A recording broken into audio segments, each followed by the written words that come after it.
The nuclear weapons disposal facility on Shadow Moses Island in Alaska's Fox Archipelago was attacked and captured by next-generation special forces, being led by members of Foxhound. They're demanding that the government turn over the remains of Big Boss, and they say that if their demands are not met within 24 hours, they'll launch a nuclear weapon. You'll have two mission objectives. First, you're to rescue DARPA Chief Donald Anderson and the president of Armstech, Kenneth Baker. Both are being held as hostages. Secondly, you're to investigate whether or not the terrorists have the ability to make a nuclear strike and stop them if they do. What's the insertion method? We'll approach the disposal facility by sub. And then? We'll launch a one-man SDV. After the SDV gets as close as it can, dispose of it. From there on, you'll have to swim.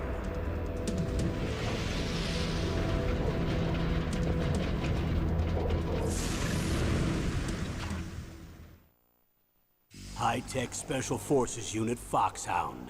Your former unit, and one that I was a commander of. So they're still around.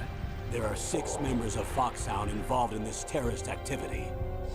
Psycho Mattis, with his powerful psychic abilities. Sniper Wolf, the beautiful and deadly sharpshooter. Decoy Octopus, master of disguise. Vulcan Raven, giant and Okay. and Revolver Ocelot. Hey, I'm on the edge of specialist in my seat interrogation here, back again with and a another formidable brand new gunfighter. stream, and today is the Finally, in charge of them, 11th part Foxhound squad of leader. my Metal Gear Solid walkthrough playthrough thing for Big Boss with Tuxedo. And hopefully before Metal Gear Solid 4 drops, but I doubt it.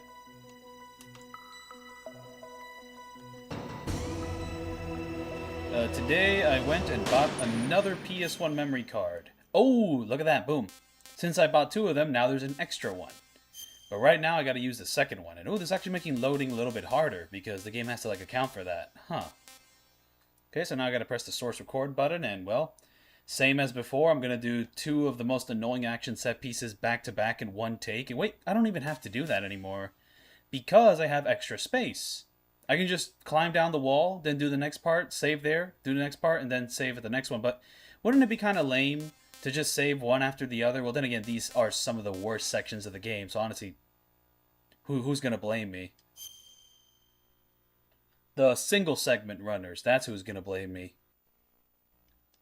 Ooh, and that this cable's all wrapped up. That's no good.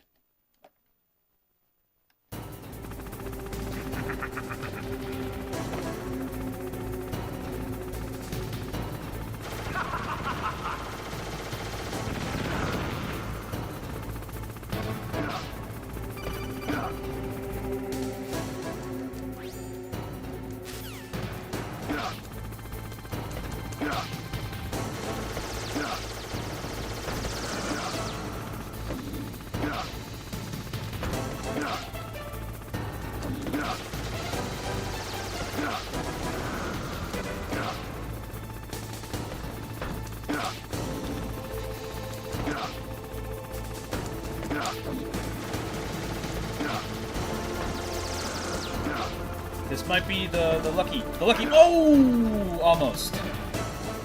Okay, at least let's try out the strategy, which I wanted to do here. Almost, I almost did it.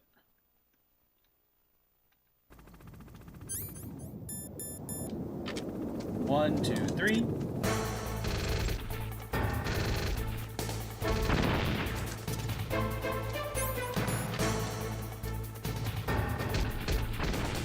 There we go, look at that. It works, it works, it's beautiful. Honestly, yeah, I don't want to drop a save. I want to do this in one take. Look at that. Okay, the strategy works. It's so beautiful. I spent so much time suffering for this strategy, and now I'm going to achieve the dreams of the dude who was trying to do this in one take because he didn't have enough like storage for his memory. So we're going to go all the way right before the Harrier, and that's when the next save is going to get dropped. Because it seems like I got this strategy pretty locked in with 2 stun grenades. I could have brought 4, but with 2 it seems to do the job.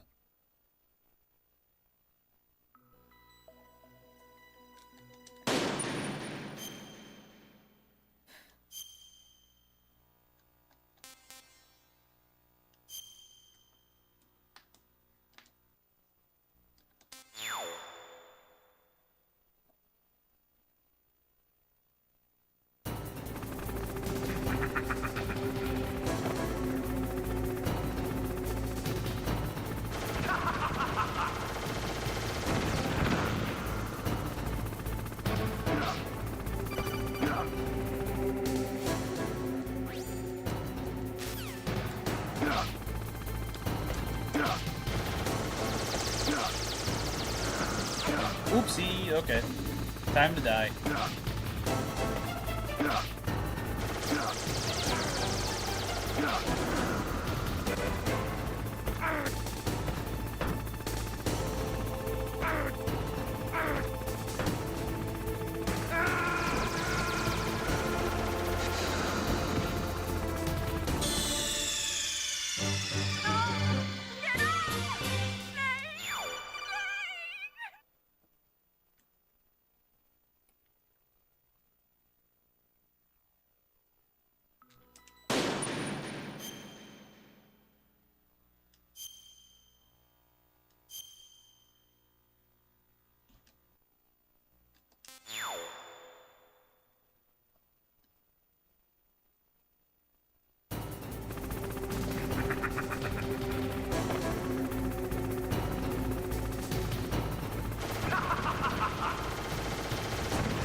Jump up to avoid the gunfire.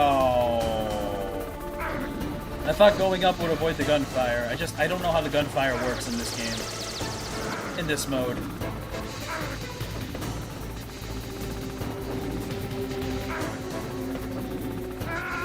What if they made a Metal Gear Flaccid? Would you play it? If Kojima's directing it, I think I would. Snake! What happened? Snake! Snake! I mean, like, you're not too far off from a game that actually exists. Metal Gear Flaccid is basically Metal Gear Acid. I mean, listen to, like, those names. They're basically the same. I mean, Flaccid? Acid! It's right there in the word. They just removed, like, a couple letters, and boom, they had a spin-off. So yeah, I actually haven't played Metal Gear Acid, so I'm kind of a fraud. I haven't played Metal Gear Flaccid, Acid. I haven't played them yet, so that's actually one of the Metal Gear Solid games in the franchise that I still have to, like, go through. Along with the NES versions of Metal Gear and Metal Gear 2. Which I do hear, like, are on the Master Collection Volume 1, which is really, really dope. I want to try those out. I also still need to play Metal Gear Solid Ghost Babel, which is going to be in Volume 2 of the Master Collection. So I'll be going through that as well someday.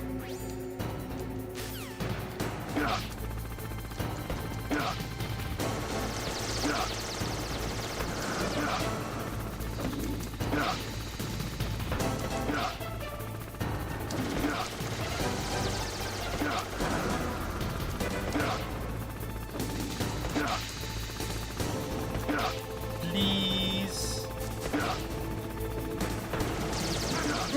The air got me. The air and the machine guns all got me, okay. Kojima doesn't direct it, but it's a guy who looks exactly like him. Like a liquid Kojima. Now that is interesting. Now is this, like, Kojima clone gonna be, the superior clone or the inferior clone? Is it gonna have the recessive genes or the dominant genes? That's gonna decide a lot. And also, does he have the right information? Because he could have the dominant genes, but then, like, believe he has the recessive genes the whole time, but then the recessive clone beats him, and then it's like, oh, the inferior clone, the inferior Kojima won again. There's a lot to consider here. Metal Gear Solid is not a straightforward series, even though it's more straightforward than you would think.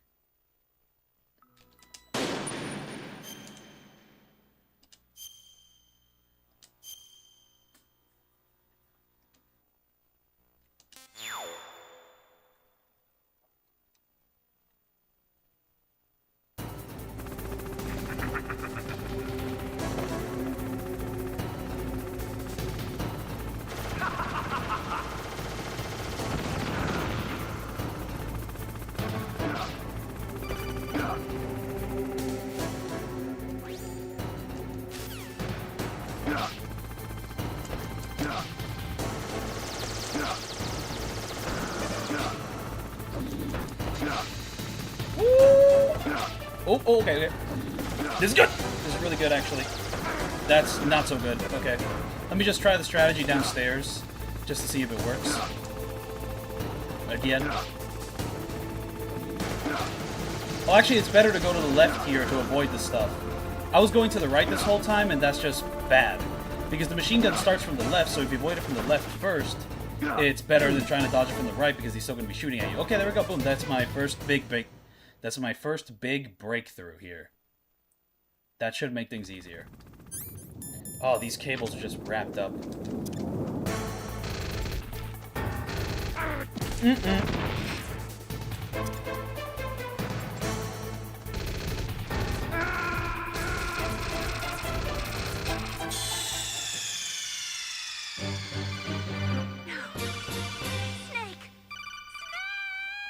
Play as Floppy Snake. Whoa. Let me get my chat in more view here. Play as Floppy Snake, sneakily flopping around with your boneless body to stop Stiff Snake. There is a game with an octopus that has this same concept. I should probably try that out. And it has a control setup somewhat similar to Death Stranding. So Floppy Snake, Death Stranding might be the spiritual successor to Floppy Snake. And one day I would like to do a no damage of Death Stranding, but to do the whole game, there's like 50 missions. So it would be like the Phantom Pain, but even longer. And routing those out without using the vehicles is going to be something. A ghost run is going to be something. By the way, Death Stranding 1, pretty dope. Death Stranding 2, also very dope. I think it's more fun, but I think the story in the first game is more memorable. But I don't know, I have to replay the first one. The first time I played it was actually on the PS4. I have not played the enhanced edition on the PS5 that runs at 60 FPS. They're completely unrelated, and he's not on a tour or anything, but he's good enough for Konami to trust him, apparently. Also, he goes by vague notes Kojima left 20 years ago. Well, Kojima kind of wanted to do that for Snake Eater, I think. Like, he said after the second Metal Gear Solid game, he didn't want to make another one, so he left some notes for his team to follow, but when they were making the third game, they were kind of struggling, so he came back. I'm not sure if that's true, that might just be a rumor, but that's what I've heard. Ew, why are you playing this woke trash and not Killzone 2 for the PlayStation 3? I do own Killzone 2 for the PlayStation 3. So one day I do want to play through that game because the graphics look very cool. I like the cool graphics. Now, Killzone 2 no damage? Probably impossible. But Call of Duty's apparently is possible. Because people have no damaged Black Ops 1 most parts, aside from some vehicle sections. Like the vehicle section seems to be like the cutoff point where it's like, nope, not possible. But the other sections, apparently possible. So I want to do that one day. But I think I might be better off just making more zombie videos. He just happens to exactly Kojima. You mean Octodad? Yep, I mean Octodad. I played like 30 minutes of it and I haven't returned to it, but I do have it in my Steam library somewhere. The Steam backlog.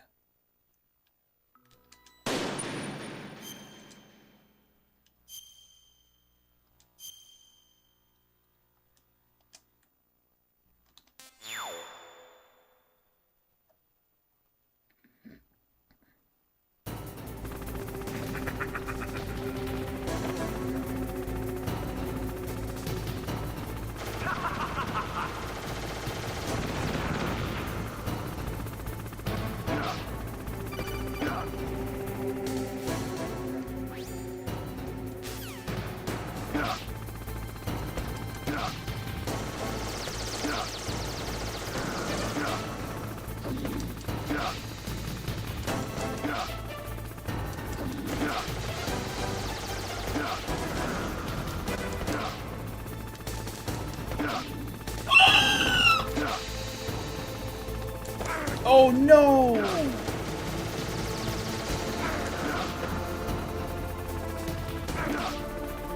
Well, let's try the strategy again, because I've kind of been like messing it up like the previous times I've gone down here.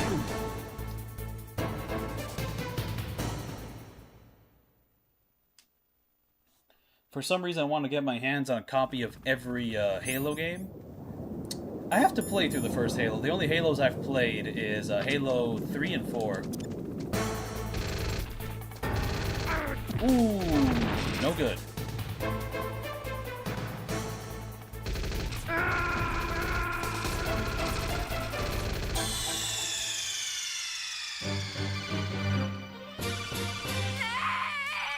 Let me try that again.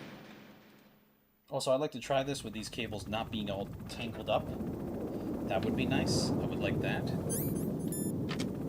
Go.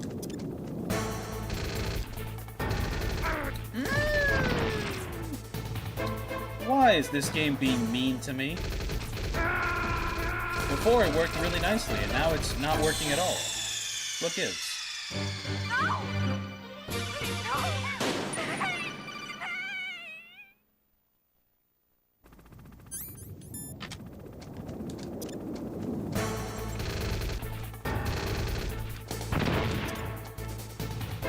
Oh, right.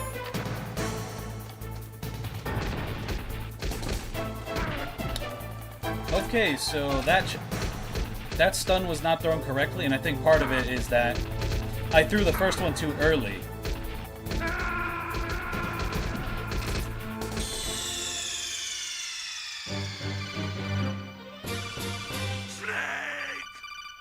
I wish they made more fan art and cosplay of Adrian Carmack's Sprite Doom guy with the tan helmet and original design instead of the box art like Eternal and Quake Champions does. I've played like 50% of the first Doom, but then I got lost. So I still need to beat the first Doom, and like the second Doom, I think I played like 20% of it and then I got lost. I find those games very easy to get lost in.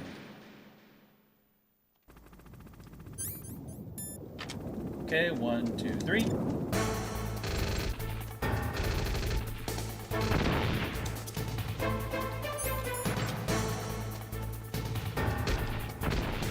There we go. Okay. So yeah, it's the third square. You really do need to like throw it like once you're past the third square, not the second square. The timing is important there. Snake, answer me! Snake! Snake! The first time I played Doom was the Xbox 360's like Xbox Live Arcade port of it. So I played it with an Xbox 360 controller, and it felt pretty smooth to play. It felt pretty good. And at some point I played Doom on like the iPhone port, which doesn't feel as good to play, but it's pretty cool. And now I own them on PC, and I'm a little confused by the PC controls. But, No. The Doom PC controls, I think, are pretty neat. The Wolfenstein 3D PC controls are the ones which kind of throw me for a loop.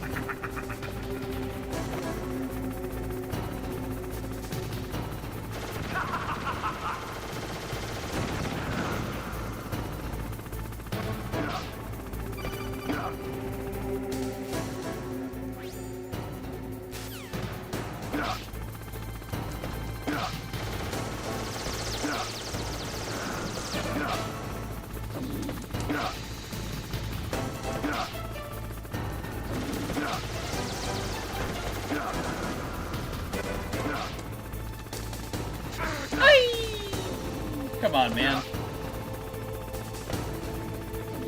Oh, well, let's try it out. Once again, let's try out the strategy.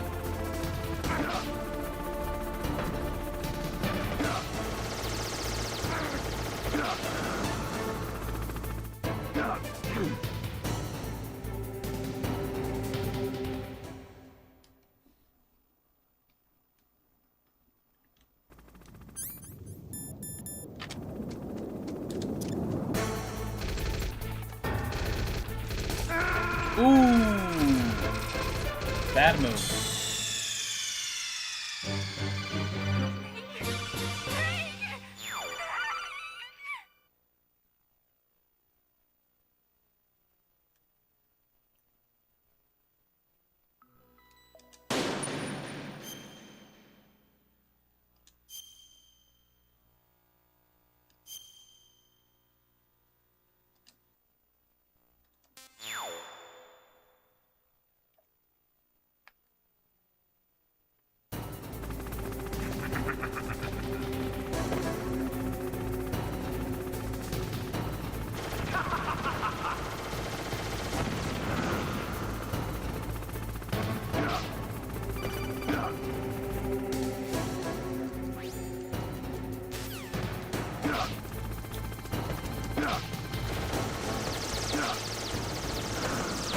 Oh, getting hit there? No, no.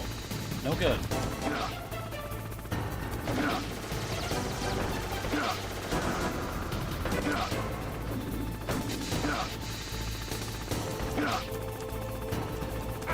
Getting hit there? Also no good.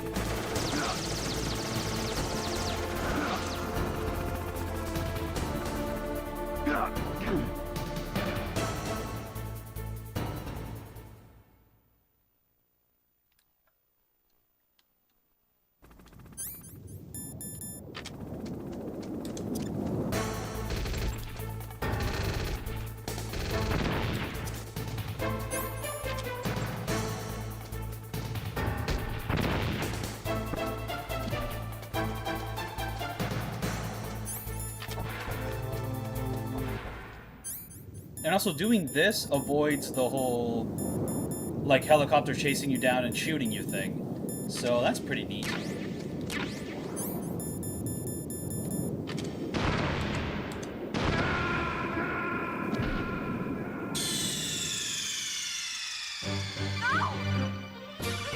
What do I think of Kojima as a person? I don't know Kojima-san as a person. Like, I only know him as a game developer. I pretty much have, like, his games to go off of him, but as a person? I have his games, and I have his, autobiography list of essays thing, The Creative Gene. That's pretty much, like, my concept of Kojima as a person. So, I mean, off the top of my head, Kojima says the word meme too much. But I think that's less a thing with Kojima as a person, and more, Kojima writing those essays, or those essays being translated into English. Because translation could be a big thing there, too.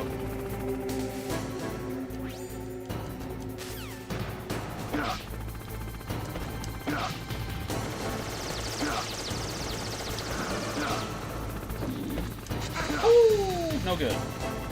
Okay.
Ooh, no good.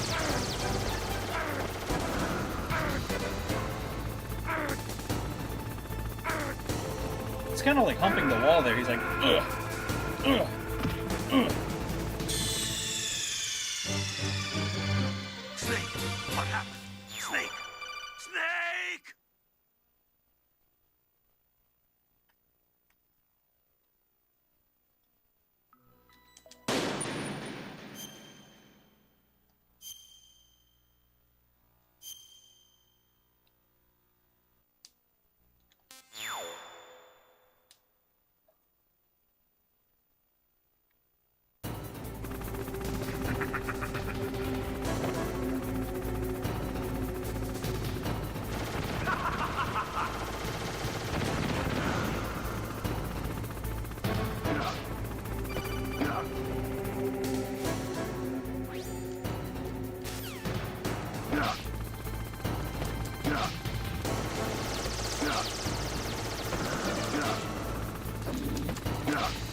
Oh, no, no, no, no. Oh, bad.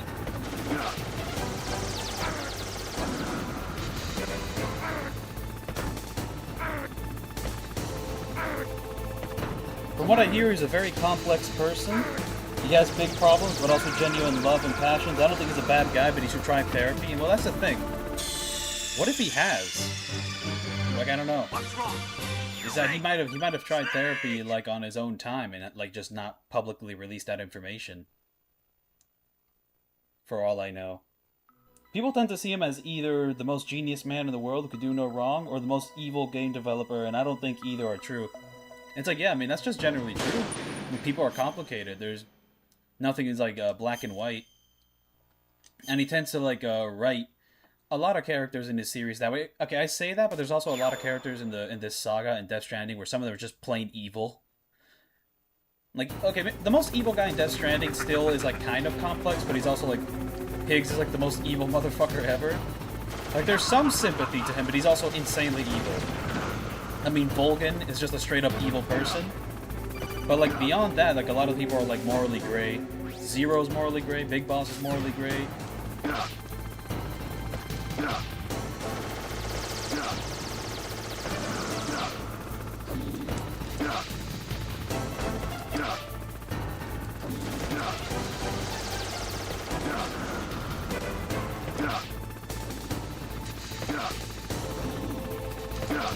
Please go away, please go away. Oh, it didn't go away.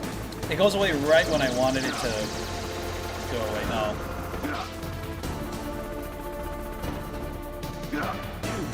But yeah, no, like, Kojima is, like... He's a pretty, like, genius guy, but he's not perfect. Some of his, movie fixations... Some of his movie fixations and some of his writing... But I'm not even complaining about him as a person, I'm just complaining about, like, his writing style. Which are, like, two different things. Okay, I'm glad that I kind of have this part somewhat consistent. Because the thing about avoiding the gunfire is you kind of have to go, like, completely right, completely left, like, immediately. You don't, like, delay it at all.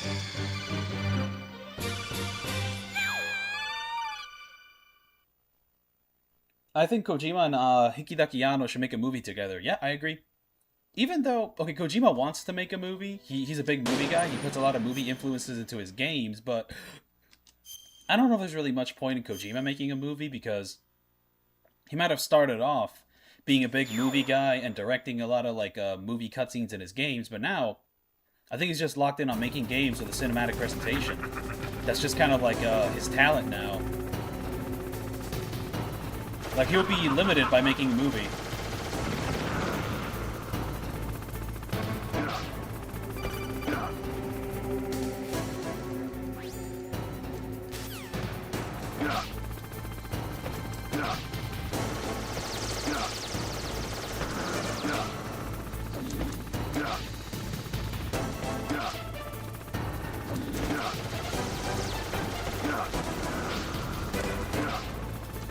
Oh, fuck off. Oh.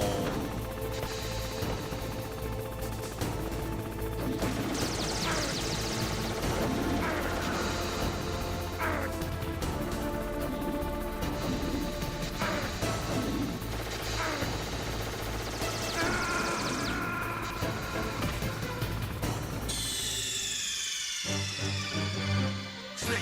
What happened? Snake! Snake!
a Kamen Rider movie made in collaboration with Anno, Higuchi, and Kojima would genuinely be earth-shaking, just like putting their hands together through a shared childhood passion like that. I know Shin Kamen Rider already exists, but I... What's that?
Oh, no, no. Just a slight interruption. Yep, all good. Wait, but who's Higuchi? Was he like one of the directors behind like the Shin films? Or was he the director of Shin Ultraman? Because that was a different guy than Hideki Anno.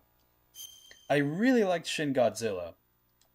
And I thought Shin Kamen Rider was pretty cool, but like out of the Shin movies, Shin Godzilla is definitely my favorite. Like, I know, Shin Kamen Rider, I think like my favorite sections were like in the first half. The second half I think kind of falls off a bit, though it does have some cool parts. I think probably one of the most memorable things about Shin Kamen Rider is that the first time I saw it was in theaters and I missed like the first 10 minutes. And then when I saw it again to catch up on those first 10 minutes, I found out that like the first 10 minutes had like my favorite sequences in the movie, so I missed like my favorite parts of the movie by missing the first 10 minutes. Like that opening fight scene is like my favorite part of the whole movie.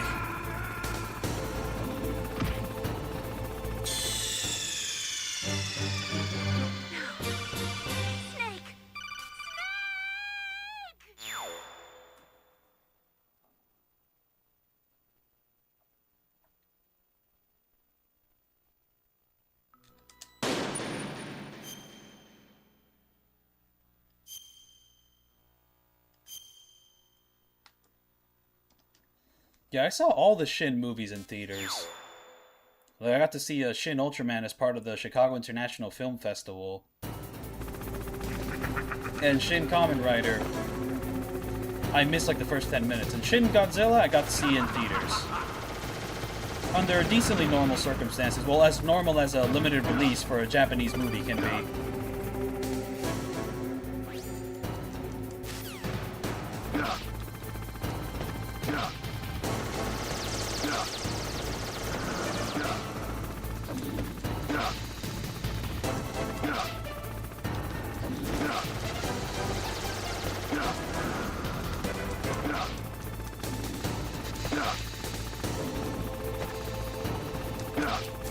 Come on, turn off.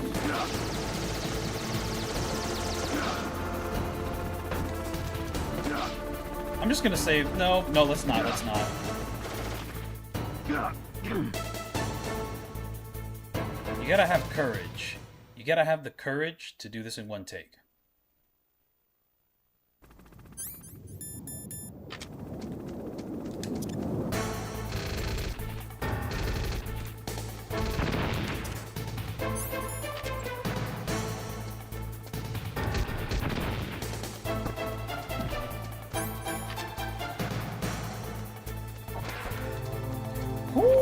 Okay, there we go. Now let's reach the Harrier without taking damage.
Okay, no, no, no. I want my chaff grenades.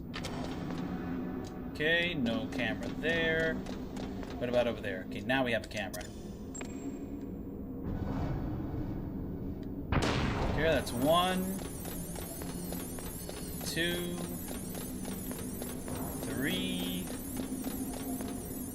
and 4.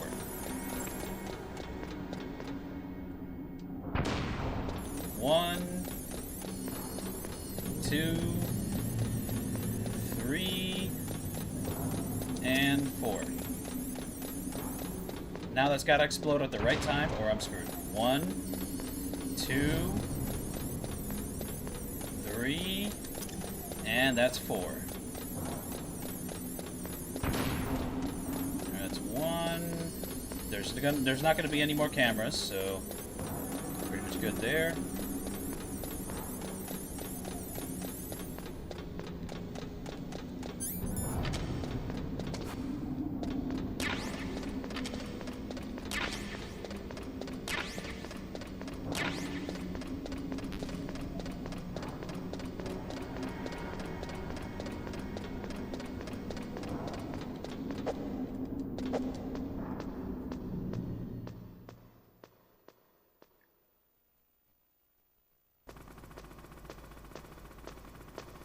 And here we're going to drop the save after doing those 2 complicated action set pieces back to back in one take.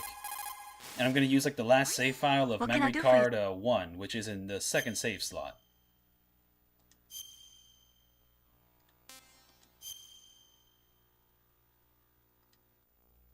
There's a Chinese proverb, the mind cannot be in 2 places at once. Make sure that you're not thinking of something else during the mission, okay? Shame, I am kind of thinking about a Shin Kamen Rider during this mission, so my mind is kind of in 2 places at once.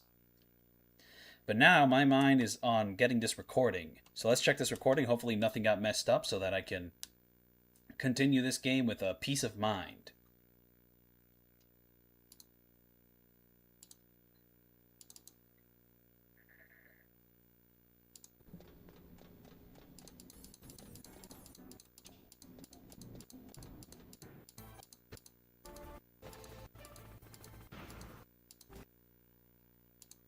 It's a 5-minute recording.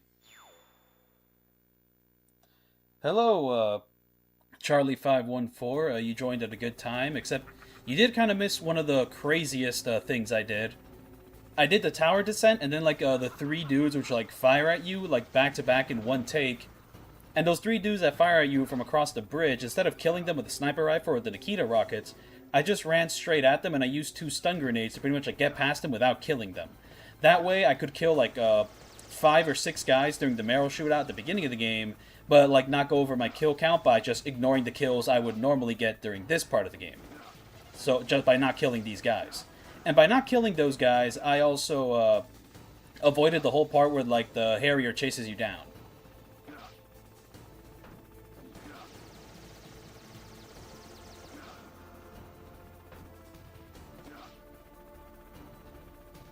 And I did all that in one take because my first memory card actually ran out of space.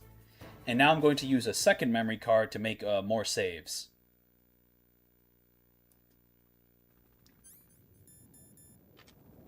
But yeah, the way you do it is at the 3rd block, you throw the stun grenade, then you run to the left, then you run to the right, then you run to the right, left, right, and then you throw another one, then you get the chaff grenade to keep running right. And because these guys get up in a weird pattern, you like bait out the left guy, then you run to the right because the other guy's getting up and you run around them. And then you just run straight into the building. And this way you save a lot of time.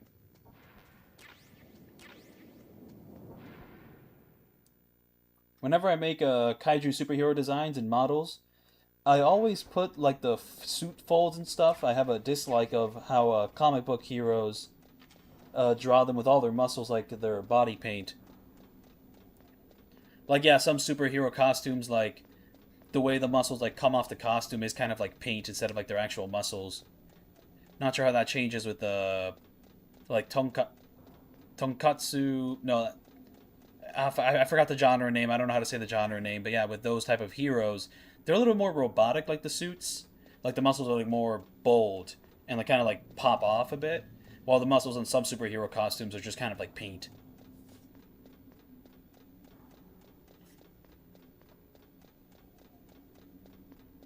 Yeah, no, shout out to Jaguar King. He's the one who, like, showed me this tech. Well, he didn't show it to me personally. I just saw one of his videos where he pulled it off. And he did the tech without the stun grenade, so he got hit a lot, he did that without stun grenades because he didn't have any stun grenades in that part. But me, I did, so I used it to no damage the part and not kill anyone.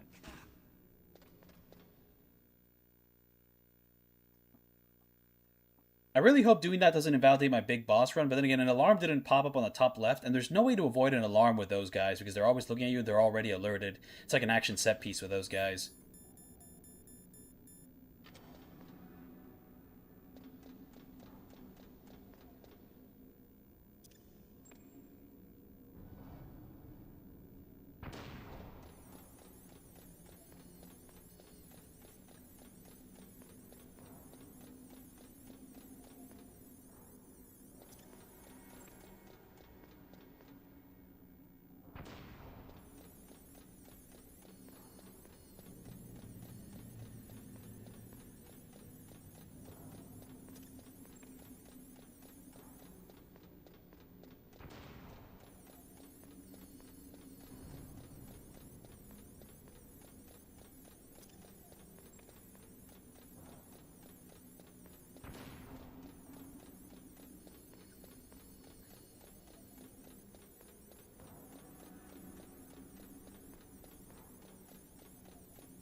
Drawing simple shapes with fabric folds added on top is easier than drawing all the individual muscles anyways.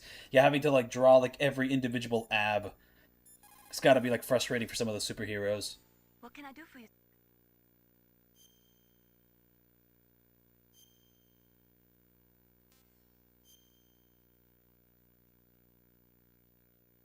There's a Chinese proverb, the mind cannot be in two places at once.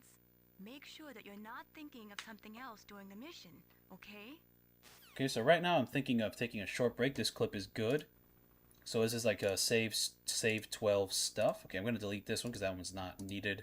This one I'm going to call save 12 stuff, and I'm going to take a short break. I'll be right back. Just got to do the Harrier now. They already draw the capes, underwear, and gloves like that, so they can very clearly just do it. They just don't because of an industry standards.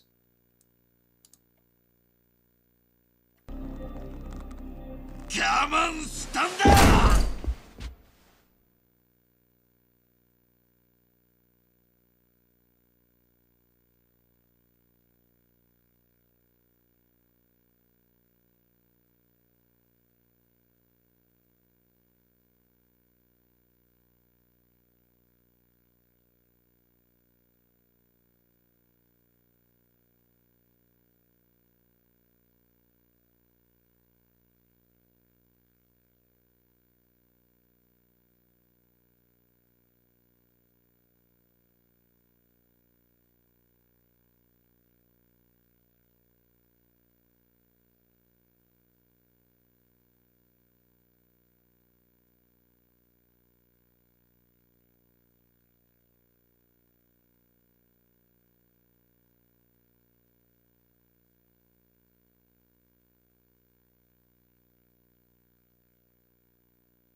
Gammon Boom, boom, Thunder! boom, boom, boom, boom, boom, boom, boom.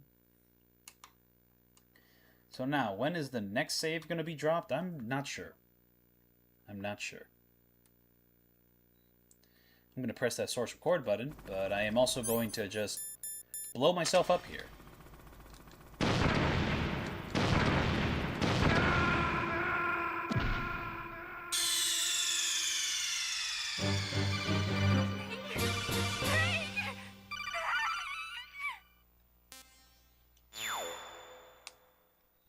So I'm not going to get rid of my first memory card just yet, because I still need to load the save that I just dropped there. So there's that. The Harrier shouldn't be too tough, but also when I underestimate the Harrier, I get clipped by the Harrier. So there we go. Free zero block. Zero block here.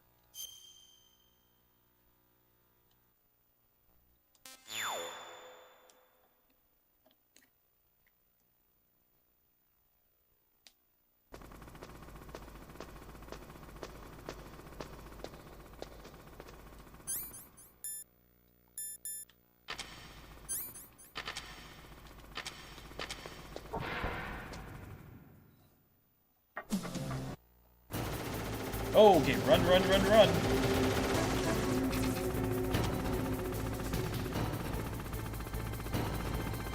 Sir, there's like a trick to fighting this guy easier, and I forgot what it was. Oh, it's this. Looking at this guy from the side.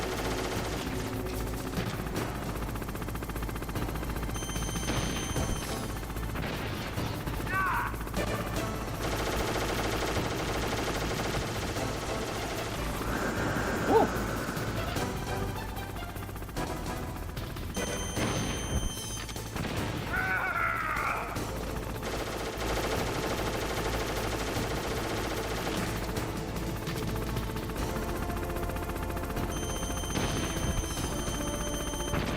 And that did not land, okay. Where is he? He's here. He's shooting at me.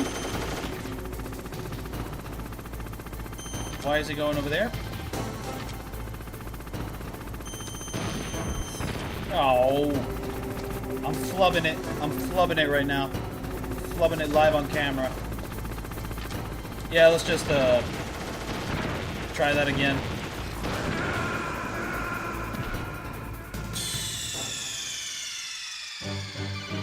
Snake! Answer me! Snake!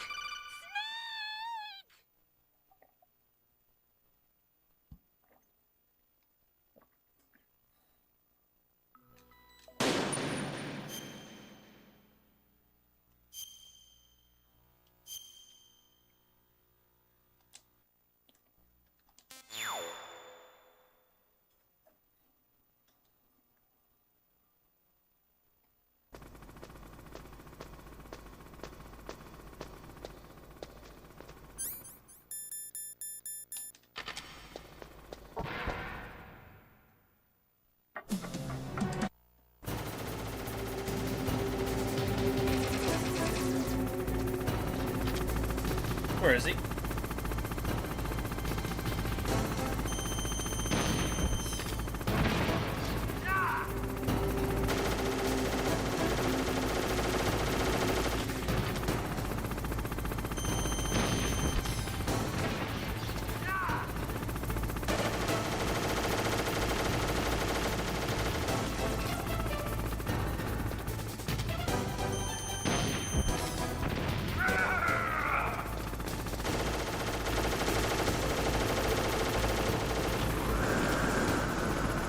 Okay.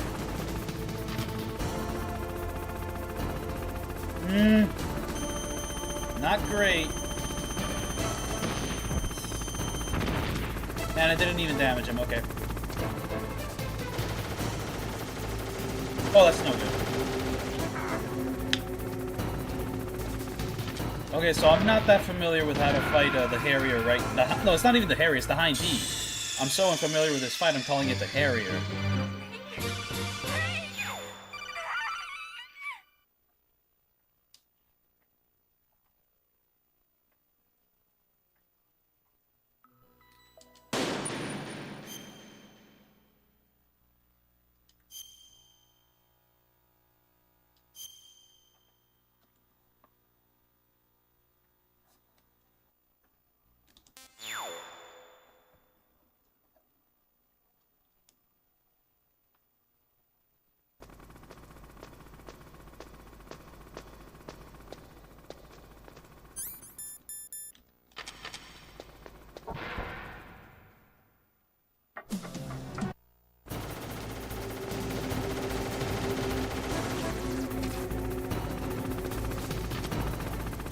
Where is this thing? No, no, no. I'm just completely flubbing it. That was nothing.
Where'd it go? That was nothing.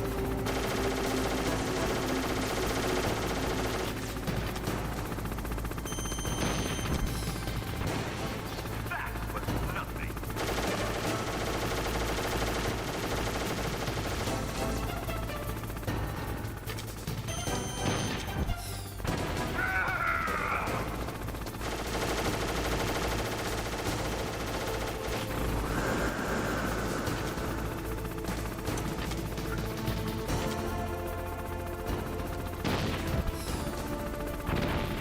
Ah, booey.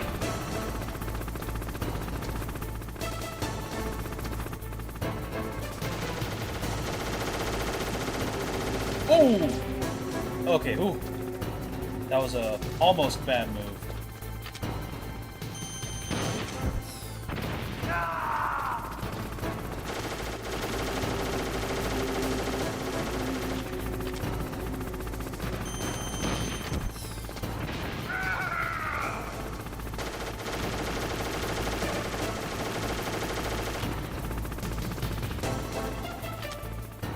Huh? Okay.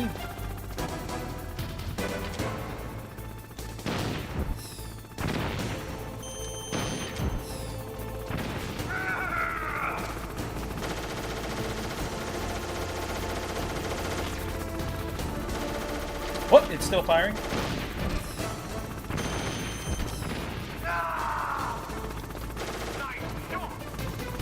Oh, so now it's gonna try to kill me.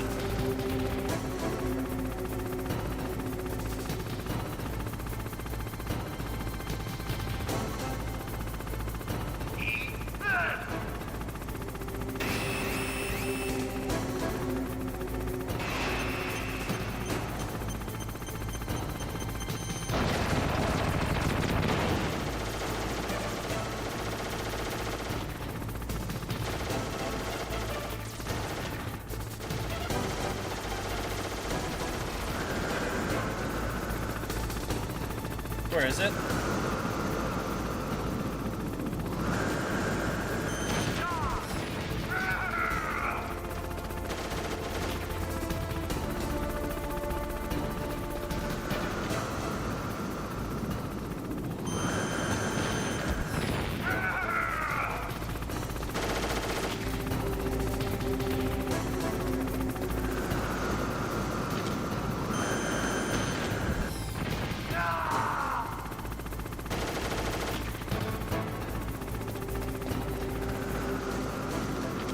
Where'd it go? Why is it over there? I don't like that it's over there. Oh, did it go all the way over here somehow? Oh my god, it did.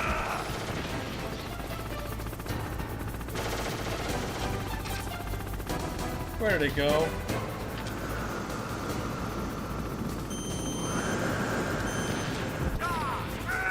Please, no, no, no, no, no, no, no, no, no, no, no.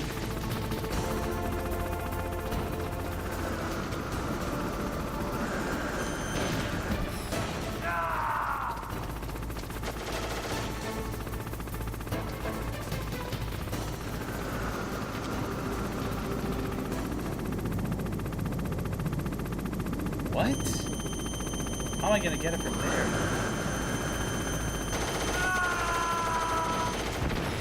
Oh my god, AK. Oh, whoa, whoa, whoa, whoa. Scary, scary, scary, scary.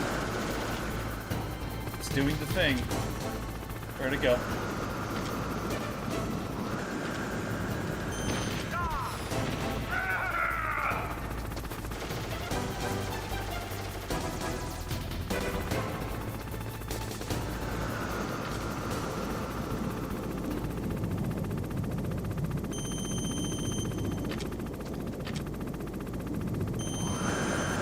What? Oh, no, that's not fair.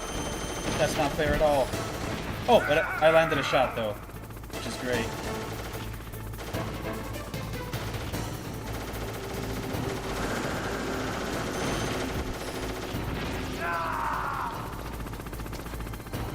Can't even see it. Oh, that's bad. I have no ammo. Oh, that's the worst part. I have no ammo. I need to run and get ammo.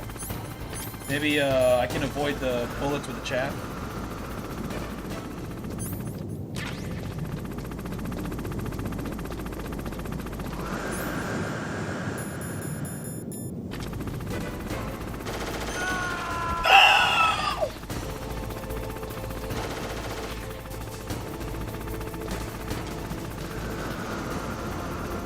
Where'd it go? Can't even see what I'm looking at here.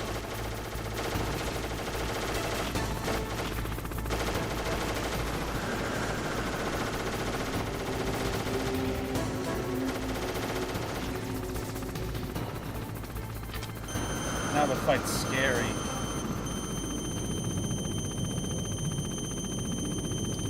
Don't do this to me, man. Okay, it should be dead.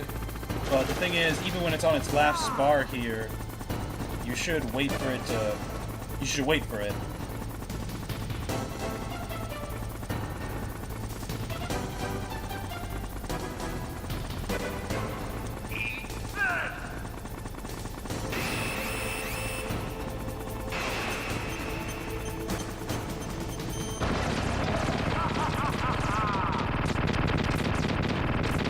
See, something I'd like to do is pick up the extra stinger missiles after the fight, but I already did that because I missed a couple of my shots. But I do still have some stinger missiles to shoot down some of the cameras, but honestly, that's kind of pointless at this point. I really shouldn't do that.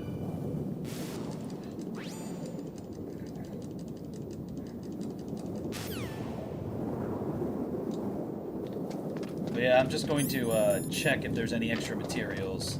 Just double check, even though I got everything. Oh, I think if you run all the way over here, the thing just falls over. Cool camera angle, though.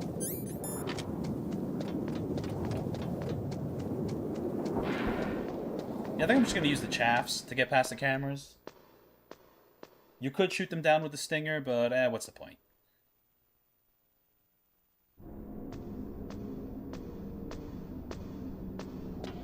Oh, when do the cameras start? That's what I gotta know. Okay. Is there any extra materials over there? I picked everything up. And that's just more FAMAS bullets. No need. Oh, one good thing is that the camera angles actually show you where the cameras are. Well, I hope. I hope that they do. There we go. So you do have a little bit more visual information to work with when dealing with these cameras. So yeah, it's like 1. That's like 2. That's 3.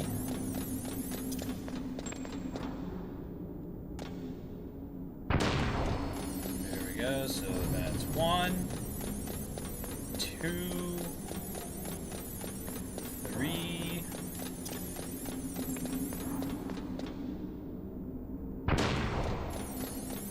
So that's 1. That's 2. And that's way too early. What am I doing?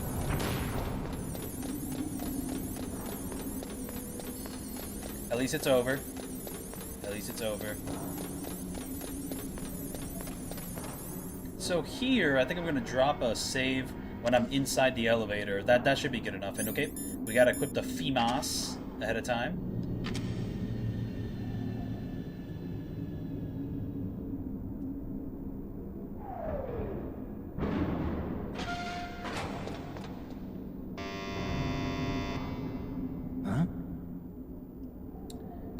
I wonder what happens if I save right now. Where is it going to spawn me?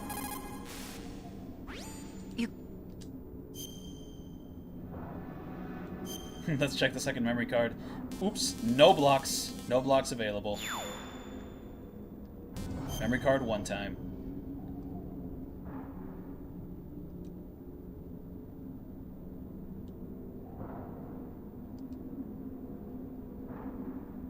Error.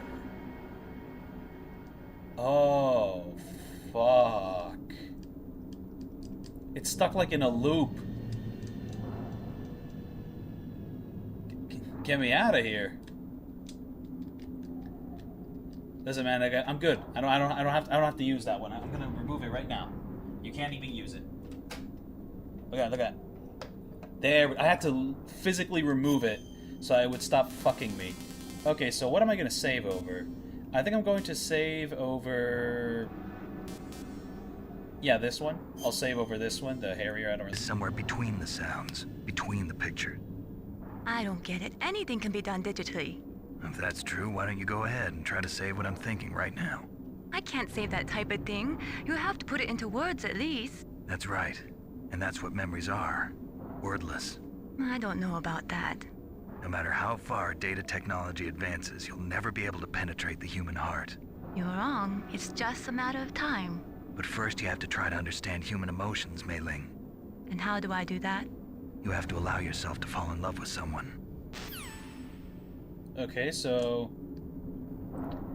I have my save, but I now have a problem. It seems that this PS1 memory card isn't working.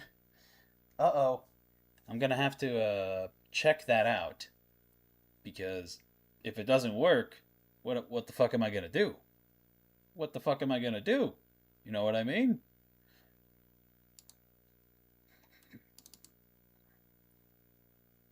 Memories are. That's... Now I gotta check that I did the Harrier correctly.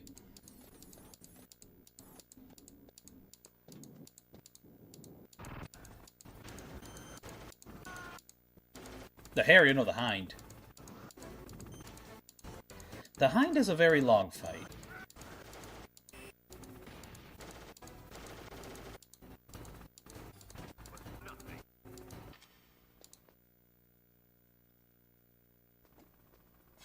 Fuck me, though. You know what I mean? Because it's like... Dude, if that save doesn't work, I am totally boned. I am like super duper boned. Aren't I?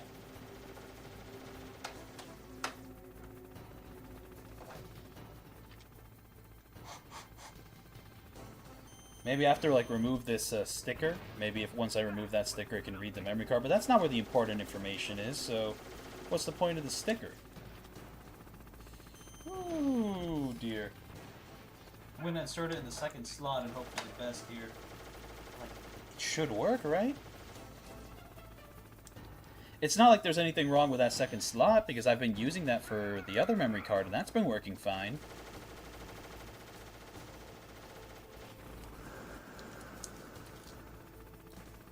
And also that part where I got stuck like loading that one memory card over and over and over, like I'm just glad that the solution was to just remove it so it gets like removed from the equation. Because if I couldn't do that then ooh.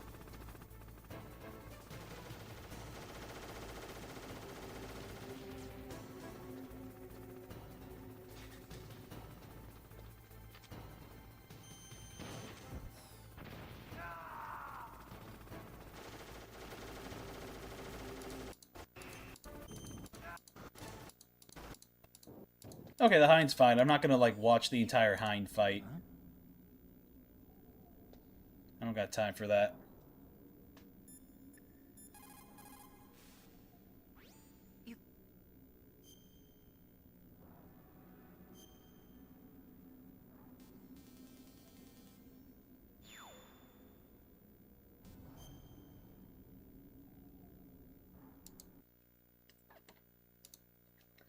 I think I'm gonna have to like make the game exit itself. We have anyways is save 13 stuff, except now I saved over save 12 to get this save 13. So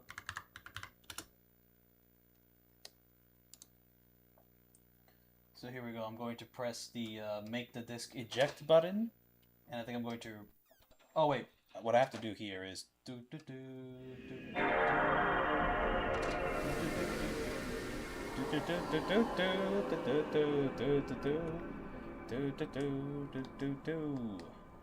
Okay, 1440p is still the way to go.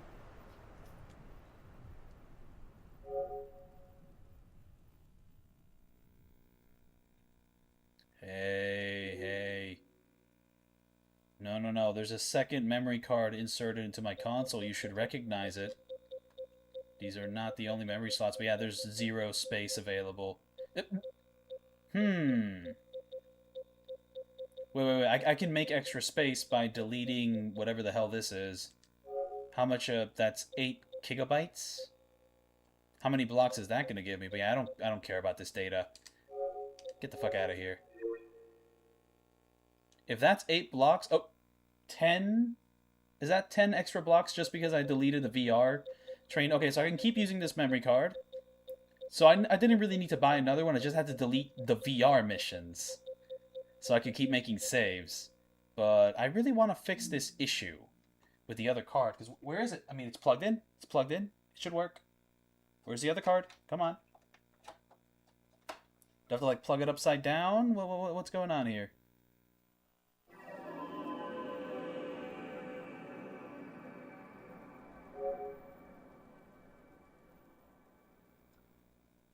No, we're not doing this. See, I can unplug this blue one just fine, I hope.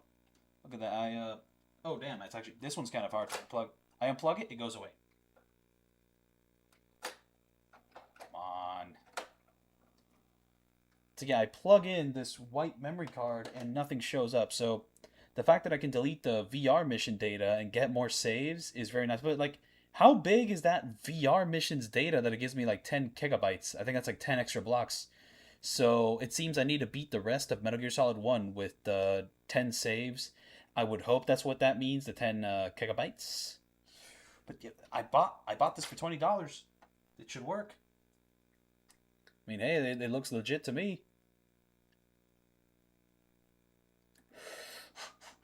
I don't even think blowing into it really solves anything. Oh, I need something to show up here. Is this thing just flat out corrupted? What's going on? I plug it in, I plug it out, nothing shows up. Oh. Like the one I'm using is like, the one that works is fake. It's a third party, though this third party shows up on a lot of stuff and it works just fine. This, not working. Oh. Do I have to like plug it in like upside down? No, plugging it upside down doesn't do anything.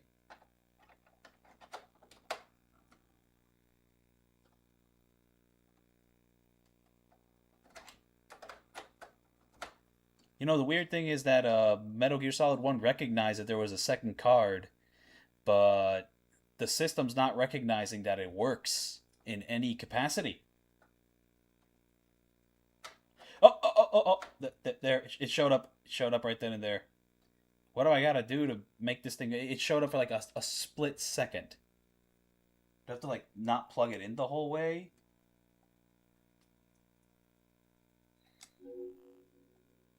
It has no data. It's got a lot of space. But, I had to, like, wiggle it to make it work. That's not reliable. I'm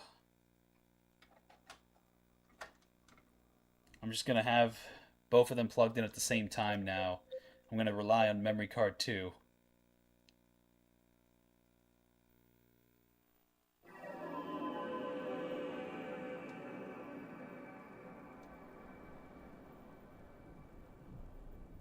That's so fucking scary, man.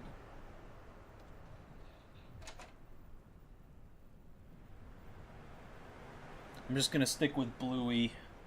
Hopefully hopefully that is 10 extra saves, because I should be able to do the rest of this game with the 10 saves. Because, like, I mean, think about it. So I'm gonna continue on from the elevator, and the next save will be at Sniper Wolf 2. So that's gonna be one save. And then after Sniper Wolf 2, the next save I'm probably gonna do at the furnace. Ooh, but if I want to do that save at the furnace, I need to plan out what items I'm going to pick up from her field, because there is good items to pick up there, but not everything has to be picked up, but there's a lot of good things to pick up. I should plan that out so I don't waste too much time in the run. So yeah, the next thing will be at the fireplace. Then the next save would be like before the platform with the 3 guys, so that's the third save. And then after that, I would probably automatically save, or I'd probably save like right before Vulcan Raven. Then after Vulcan Raven, game is pretty easy after Vulcan Raven. I don't know what part I would save after that. I have a lot of options for saves. I think maybe when I enter the Metal Gear room, or when I climb up the Metal Gear, that'd be the 5th save, and then I do the whole thing. And I'd probably drop a save like right before the action set piece. I think probably it's best to drop a save. No, but I don't want to like repeat Vulcan Raven, because I want to do him fairly. So, yeah, drop a save right before the action set piece, and then after that, maybe drop a save to get the key card, and then... Okay. I think I have enough... If it is 10 saves, okay, we gotta check this out, if it is 10 saves or not.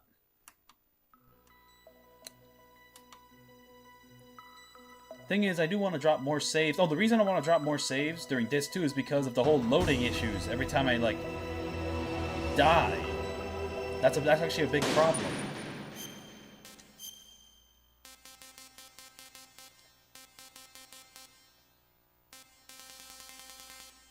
Oh.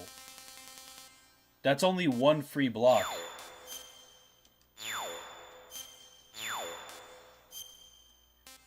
Oh, okay, so I saved myself one free block. I can save one more time. Basically what I can do is I can make a memory card 2 here my disk 1 save file, and then I can make a memory card 1 there my disk 2 save file. Maybe one thing I can do is I can maybe copy all the save files from memory card 2 to memory card 1, so I can make memory card 2 over here my disk 2 like save files, just so, you know, I don't run into any issues.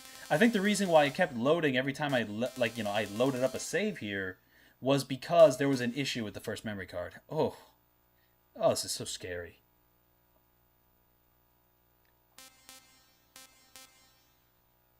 Okay, press the source record button. Let's see where the game spawns me anyways.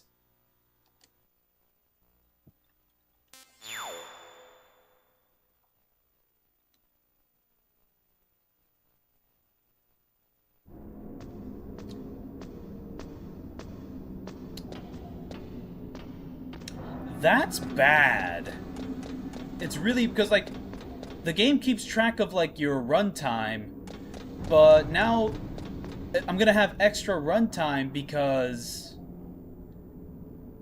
Oh, this is bad. This is really bad.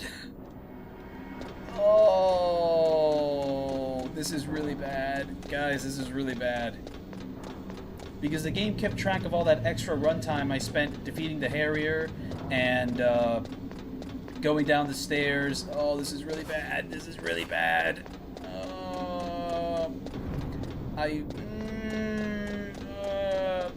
Fuck. Oh, this is really bad.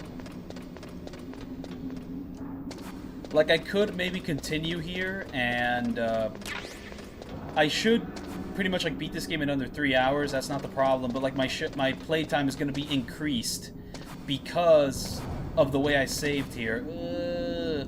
It's not going to show up in the video. The video is going to be short, but like my runtime at the very end is going to be long as fuck because I fucked up my saves here, and also because the memory card 1 fucked up. Oh,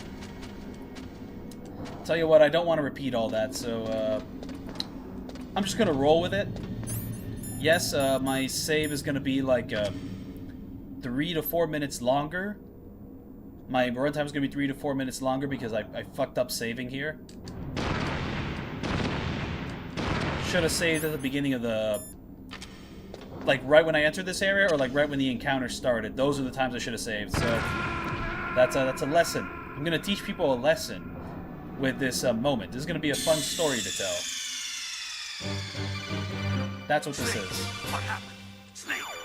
Snake! And fuck, because I saved over the save file with the Harrier, it's not like I can just do the Harrier. I'd have to, like, do the hardest part. Oh, that was a bad choice. That was a bad choice. Oh, well. Yeah, my save time's just gonna be bloated. My run time's gonna be bloated.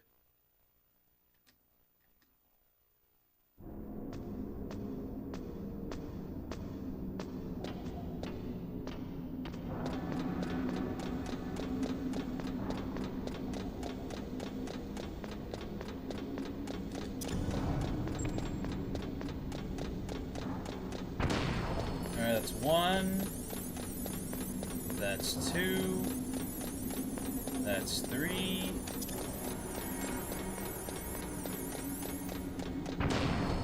Alright, that's 1. That's 2. That's 3. Oh, yep, now's the time to do it. Alright, that's 1. That's 2. That's 3.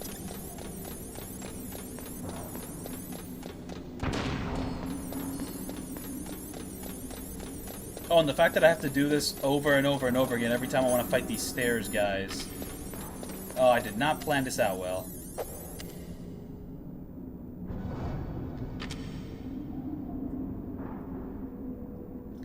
And now I gotta do this silly strategy and hope I don't get clipped, or we're gonna have to run down stairs all over again. Huh?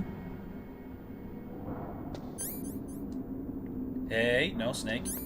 We're already low on time here. Come on.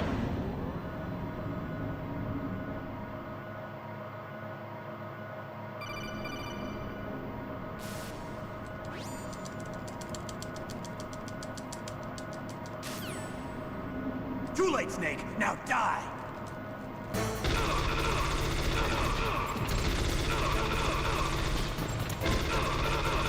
I'm not going in perfectly circular movements, so I might actually be fucking up here.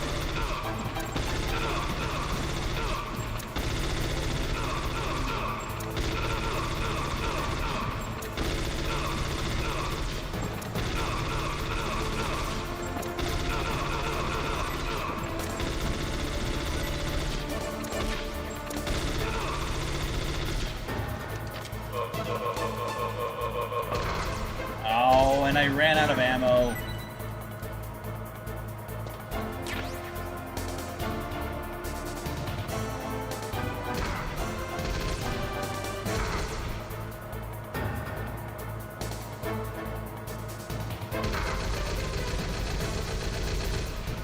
Okay, it is cool that these guys are like pretty bad at shooting you.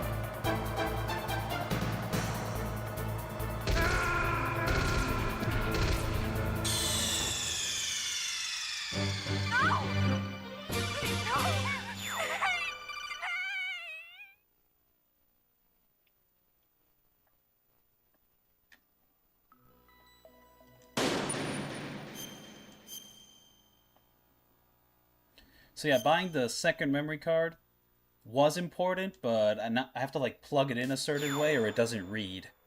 And I really hope it doesn't corrupt when I'm in the middle of a run, because then all hope is lost.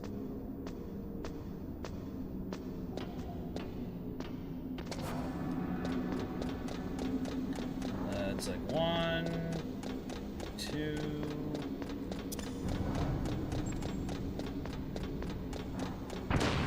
Alright, there we go. That's 1, 2, 3. There we go. That's 1, 2, 3.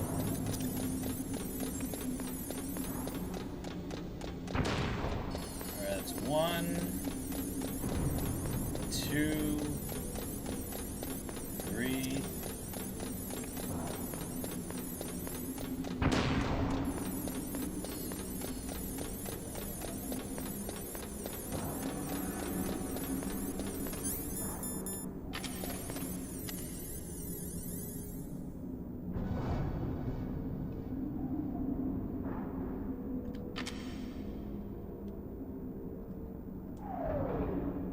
Oh, I don't have full ammo. I probably should have picked up some more FAMAS ammo. Because my ammo limit is actually higher now because I defeated the Harrier. So that was my mistake, not picking up more FAMAS ammo, which I could have done upstairs. Or even downstairs.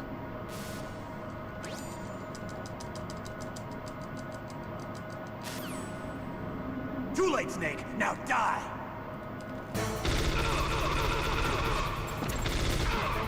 Oh, come on, really? Okay, you're gonna be like that.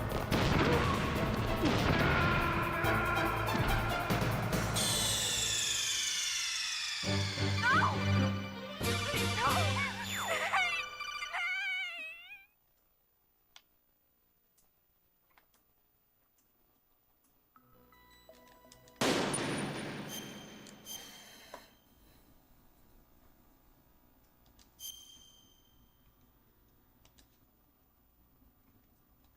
no!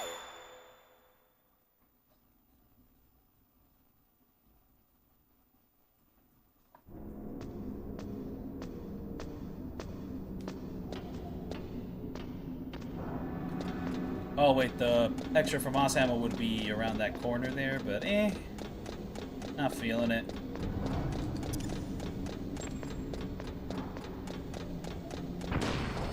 That's one. That's two. That's three.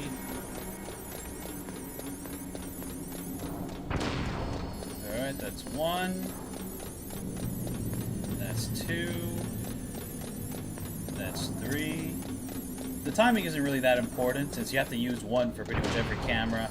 There doesn't seem to be a timing where you could like get away with that's one, that's two, that's three.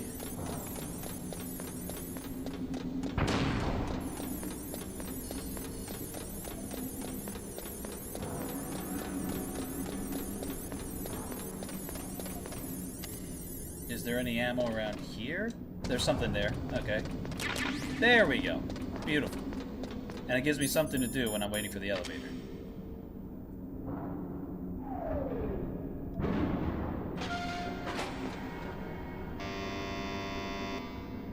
Huh? I'm having a bit of trouble doing the circular motion on the D-pad. Like, I could try the analog stick, but I ran into other issues with the analog stick. I really gotta get this motion down on the D-pad.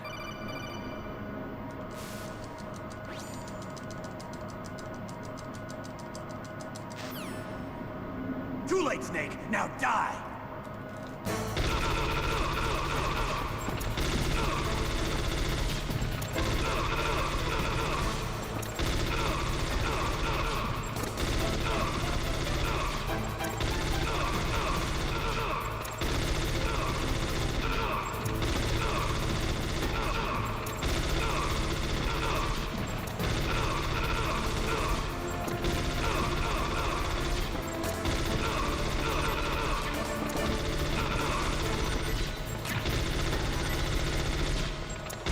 Okay.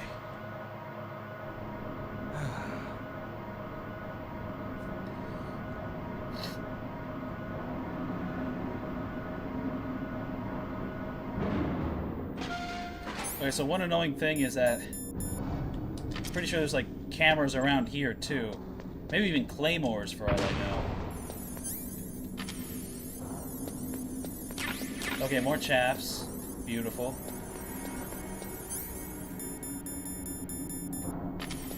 Can never hurt to be too careful. Oh, what? Did I just hear a fucking camera? Oh! I don't see anything. But I'm just gonna throw one preemptively.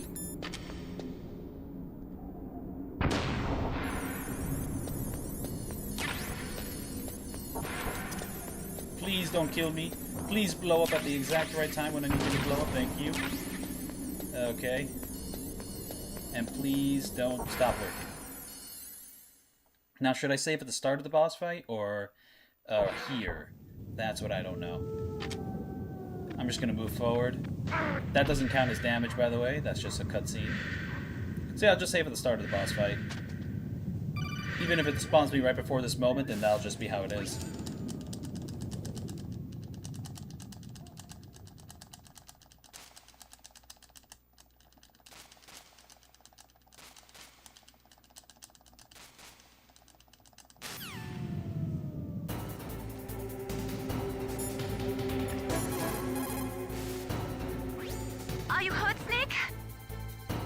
So yeah, final save slot of this memory card.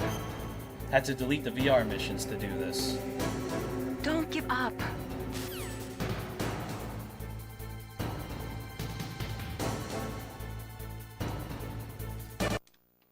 Okay, so source record. Time to check the recording. You know, for all my complaining, the extra time isn't too bad. It pretty much went from like 125 to 129, but maybe it could have gone from 125 to 126 or 27, depending on how I handle things. And it's going to be shorter in the video anyways. There we go, let's check my recording.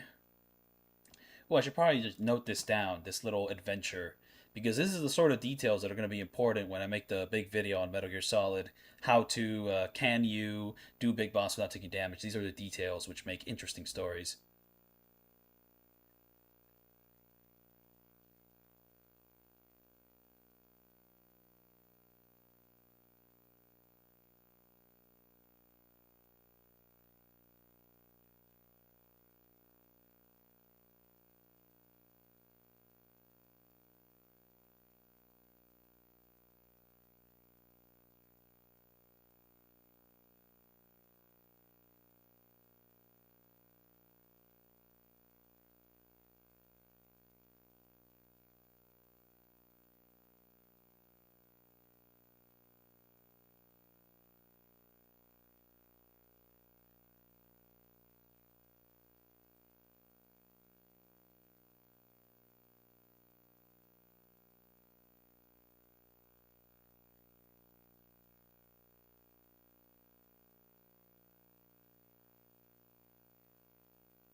Whew, what a tale, what a tale. Not only do I have problems with the second disc of Metal Gear Solid 2, I have a problem with my second memory card.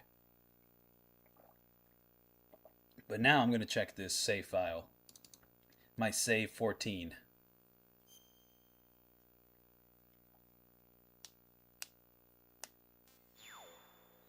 I think it's a blessing that I did the climbing down the tower and getting past those 3 guards in one take, because imagine if I split up those takes, then I messed with the memory card even more.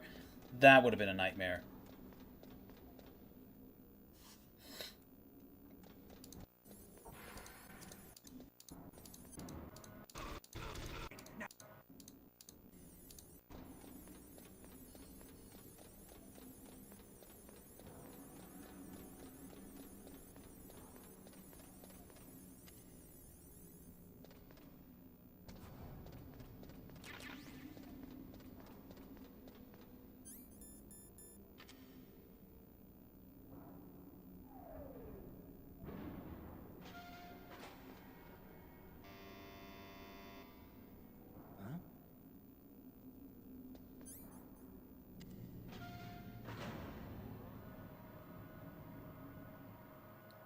What's crazy is if I saved during the fight, it would have like recorded that. Xbox, record that. Too late, Snake. Now die.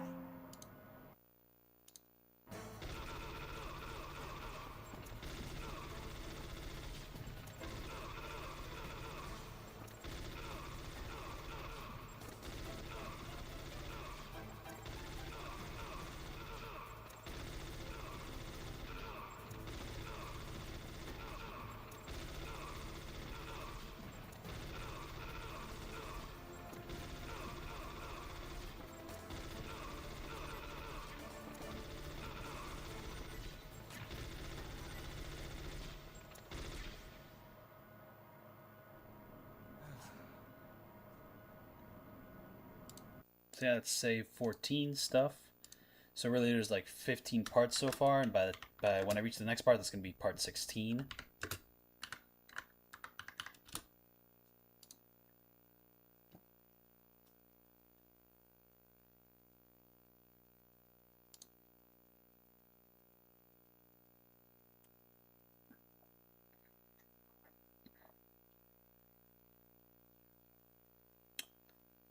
Okay. So right now I'm going to kill Sniper Wolf in a very cheap fashion, just to see what items I want to collect after the fight. But yeah, I've never tried doing this like as a sniper duel. Wow, that gives me like no range on where she is, huh? I got 10 Nikitas. I think you can kill her with 8, maybe? What? How is that laser reaching me?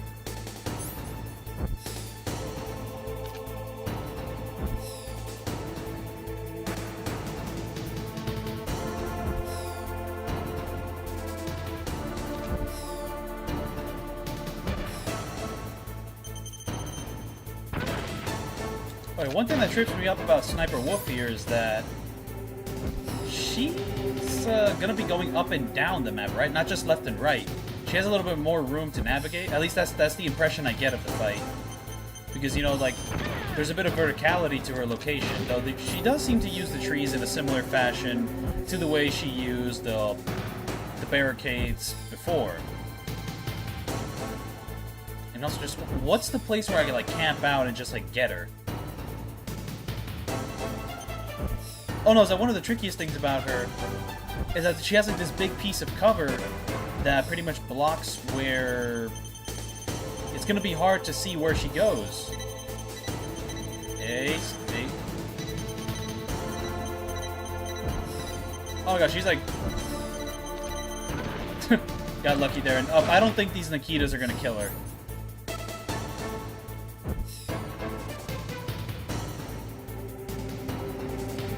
Maybe like every time she crosses that patch of snow, I just go into hiding again.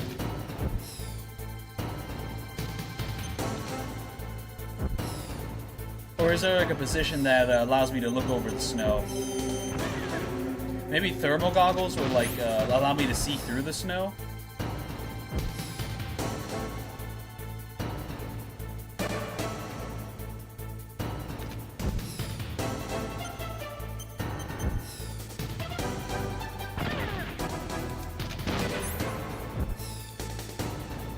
I mean, oh, the Stinger missile could give me a good lock on her location. There is that. Just to, like, give me an idea of where she could be. If I lose her.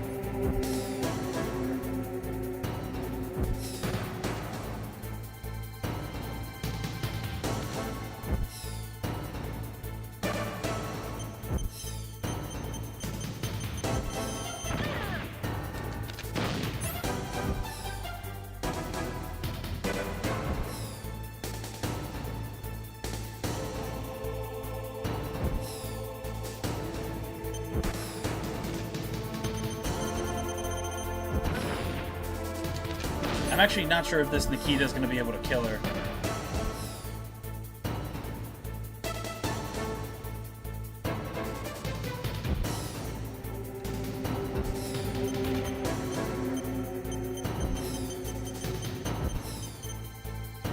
What? Where did she go?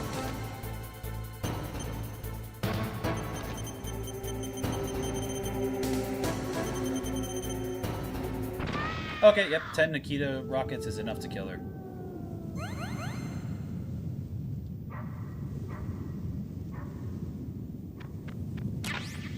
Wait, let's study the terrain here.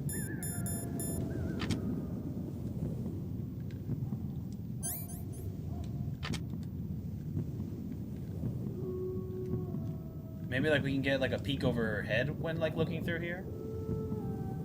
Okay, so like maybe looking underneath the truck will allow us to see something. Because yeah, if she like goes through here and then like, you know, goes back around, that's gonna be hard to keep track of. It shouldn't be impossible though. Wait, but you know what's crazy? I think like that truck, you can't reach it during the fight. So like, what's the point? What's the point of the truck then? Like I think like yeah, this line here can't cross it when fighting her.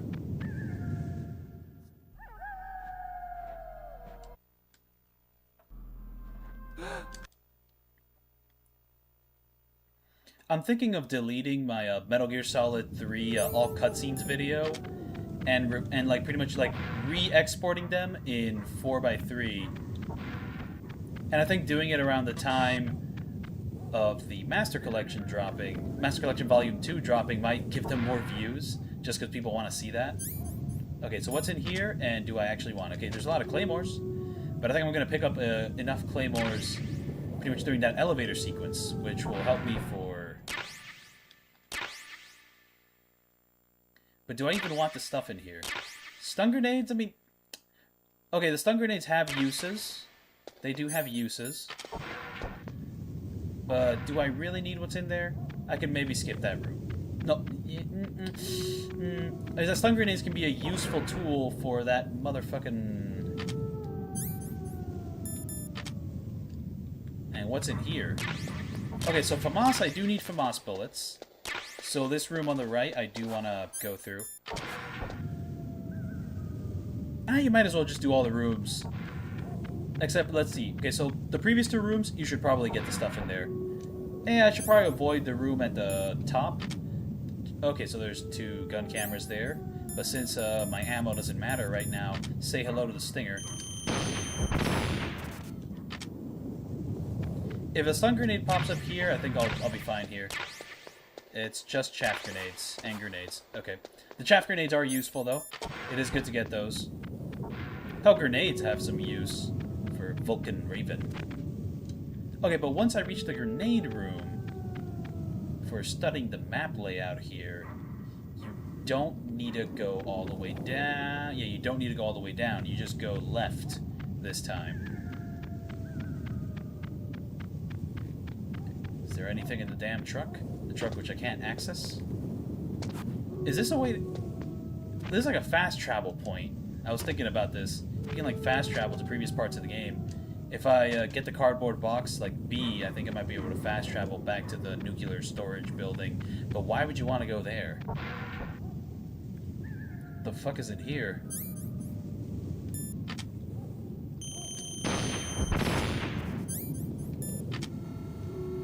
There's another one? There's another one. Oh my gosh. What's in here? Cardboard box C? Man, I don't fucking care about cardboard box C, man. Get out of here. Okay, what else is there to get? Okay, so this room right here, ignore this room. Okay. So there's a lot of rooms that show up, but this room, we have to ignore this room. Whoa.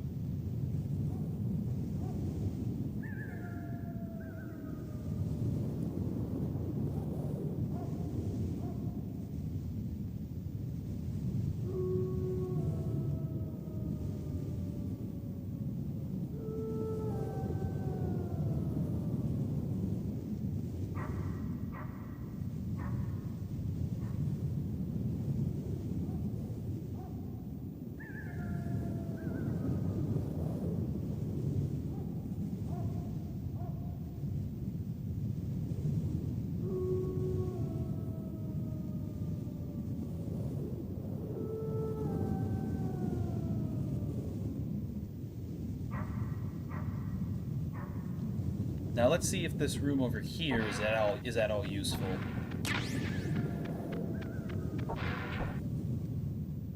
That just seems to be more ammo. And ooh, my ration actually got frozen. Ooh, what a shocker.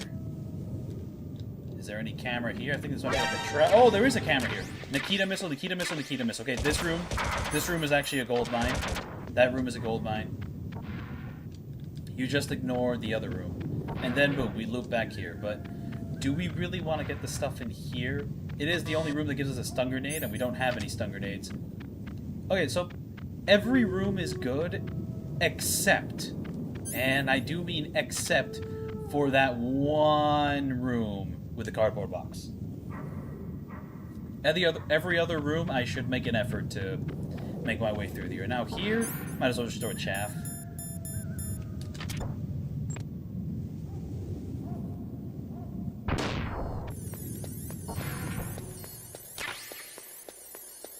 And then that is a second disc room, but right now I have to die.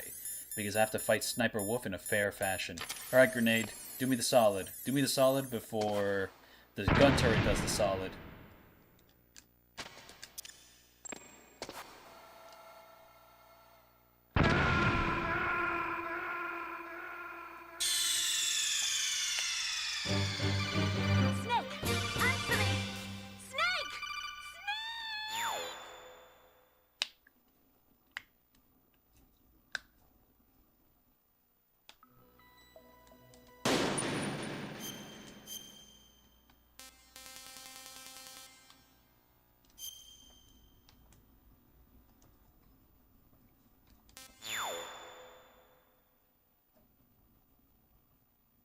Hey, wait a minute, that's the wrong save.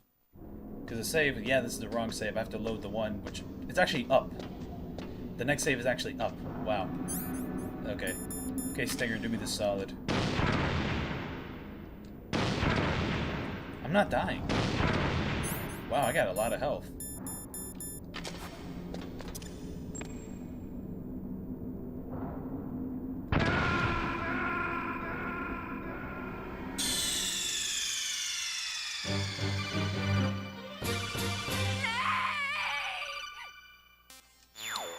I'm actually going to want to save my Stinger missiles for Vulcan Raven, since I want to do that fight somewhat more fairly.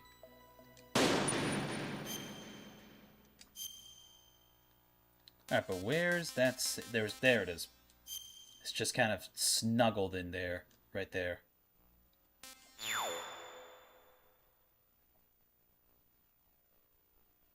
How does the fight start? Oh, so it starts in the snowfield, okay.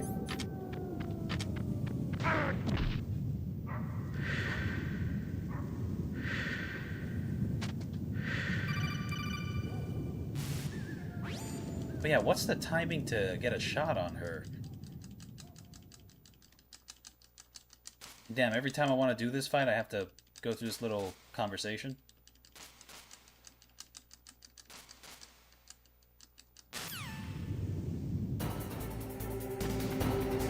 Do I just, like, set up my sniper, like, immediately, maybe?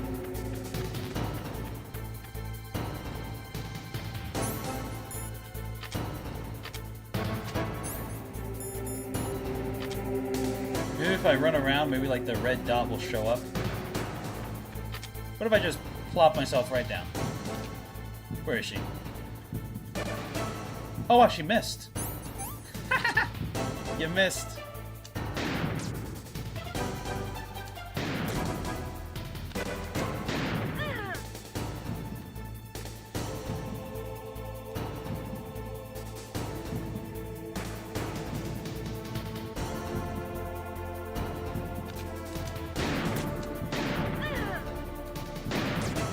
Oh, shit.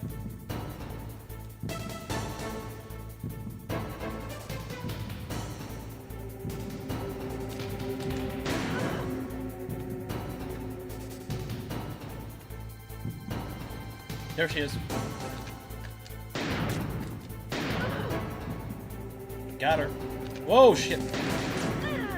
Got her. And boom. There we go. Drugs kicked him again.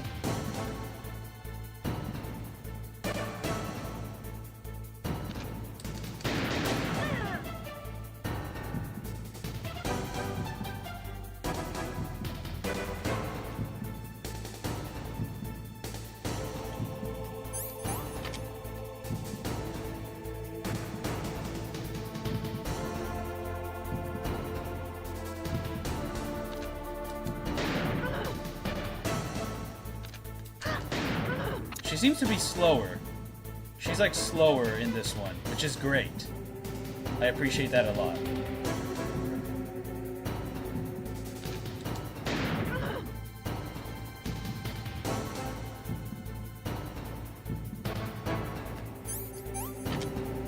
Just anxious here. Used up my final one. She doesn't have that much health, so that should be enough. But once if my controller starts shaking and she's not dead, I'm gonna be so stressed out. Oh, boom, got her. Wow, that was easy. I'm not gonna need the sniper again, so let's just go forward.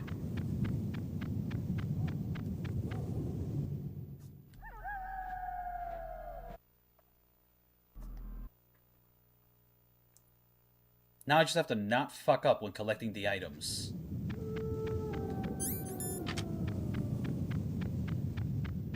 So this is the Claymore room. Is there anything else to watch out for? It's just a Claymore room, so let's just collect some yummy Claymores. And items. Oh, fuck. Yeah, one thing I gotta watch out for is, I mean, entering this room, that Claymore didn't go off, so I should be fine to just leave. Now the next rooms, I think I might just have to use the chafe. Fuck, wait, what? Is this just a free room? There's gotta be something here. Nope. Okay, free room.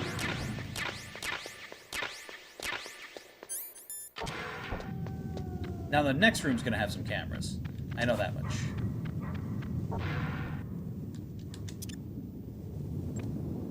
But no claymores.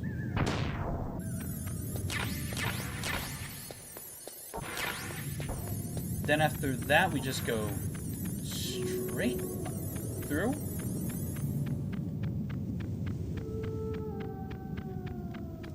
We ignore that room. We get the room here, which...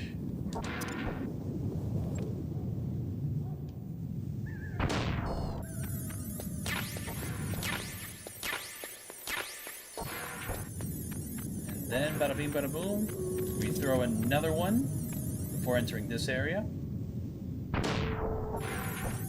Okay, what do I want to get? What do I want to get? There's stuff to get here. Gotta go down, gotta go down. Oh, gosh. And now we gotta switch the disc. And now you're gonna see in real time how long this takes. Okay, press the disc button, not the power button.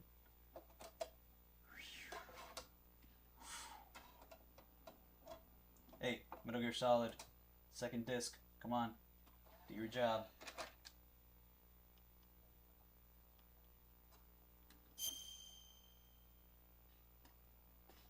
And now, the suffering of the second disc is upon me.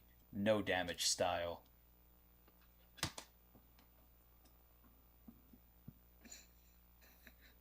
I mean, hopefully, the amount of time it takes to load this second disc doesn't cut into my runtime, because it might actually put me over 3 hours. The amount of time it takes to load in this second disc.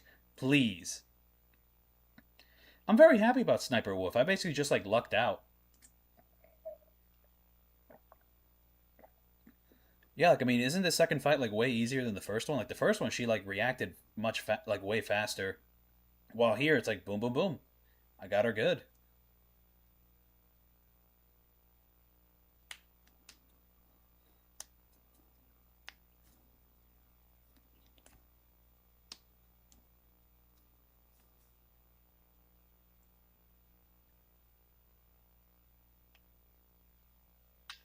And also have to drop a save on the new, like, memory card and hope it doesn't fuck up.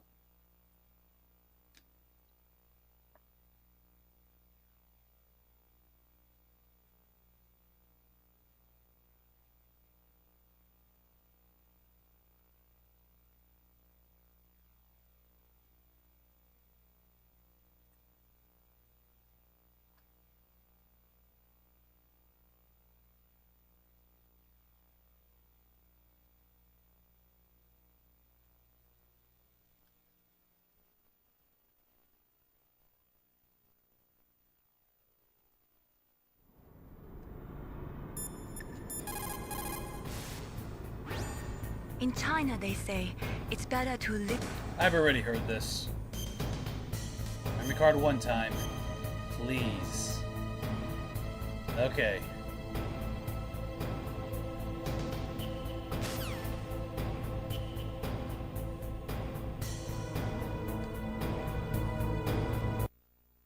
Now I'm going to pause the recording. I'm going to check my recording, see that everything is nice and dandy.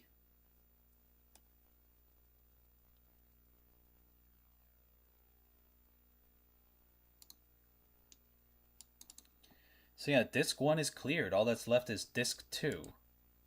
But disc 2 does have... how long does it take to load in this second disc? It takes like 2 minutes.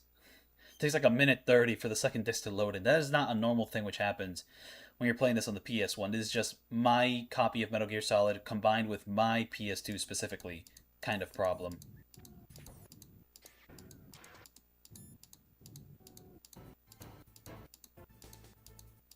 I mean, I do think I know damage this. I don't remember ever taking damage, so...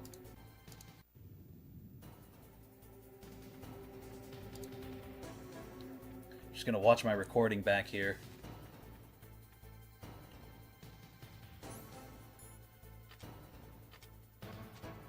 I just got really lucky. Didn't plan anything out. And also, like, Sniper Wolf, like, missed her shot. Like, I was just fucking around, and I got her. Got her good. Oh, it's not that she missed her shot, she just didn't take it, it seems. I think at one point she did try to take a shot.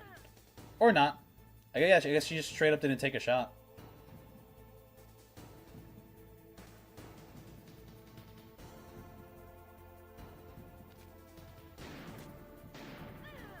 Like, right there, if this was the first fight, she would have fired at me already. Though it is a bit crazy that you can't shoot her arms when they're, like, poking out of the tree like that. At least, not to my knowledge. Like, yeah, it's a great visual indicator of where she is, because if she didn't do that, you wouldn't be able to see her. But in terms of, landing a shot, I feel like I should be able to land a shot there.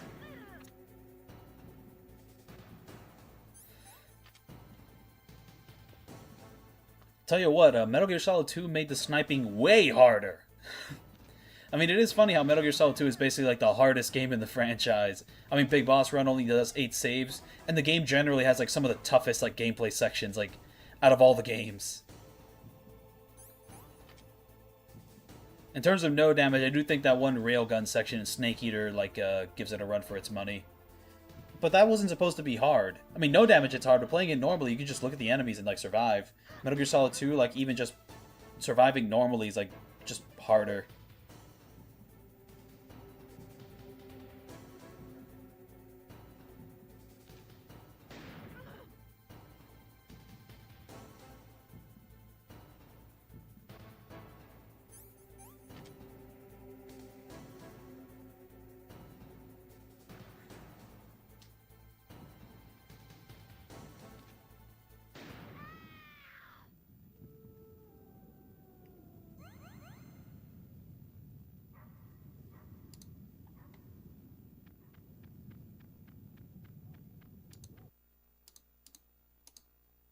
So that is save 16 stuff.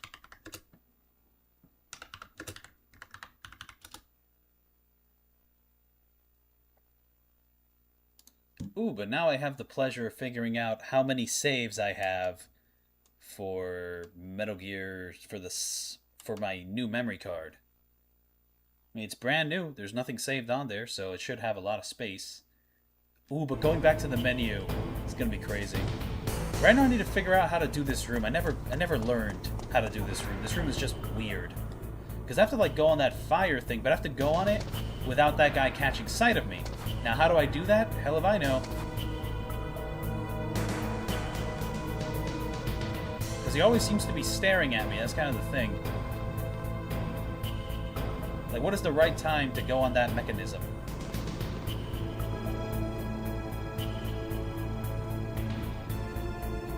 What?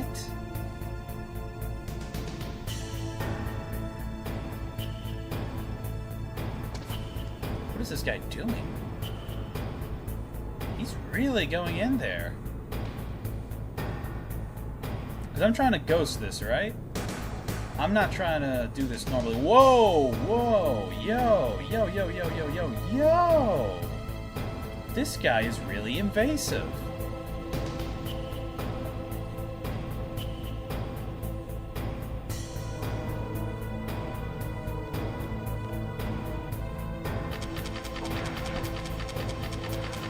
Is now the right time?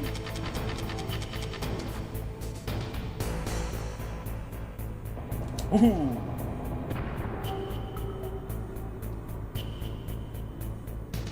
There we go, Bubba. Oh! What was that? Head trauma. Okay, let's see if this exit will give me the good grace to load me immediately back to the menu. Or if that disc spinning thing is going to show up.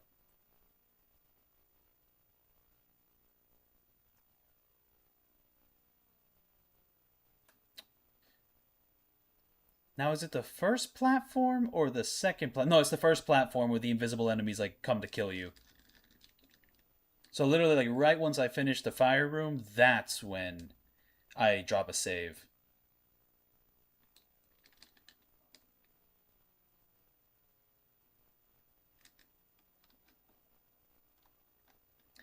I spent so much time with this game not dealing with its loading shenanigans, but now the shenanigans are in full force.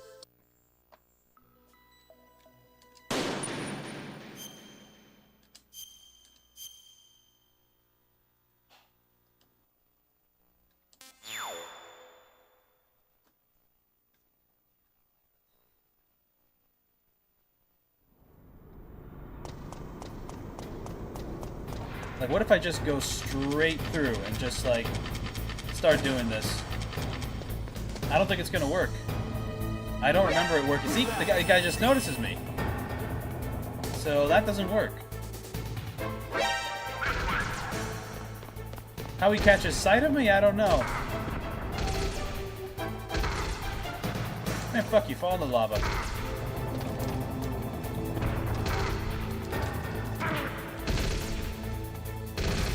trying to flip this guy and it's not working.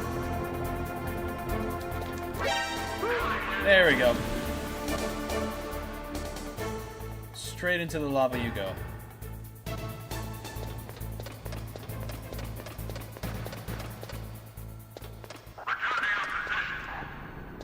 Okay, what the hell is even over here?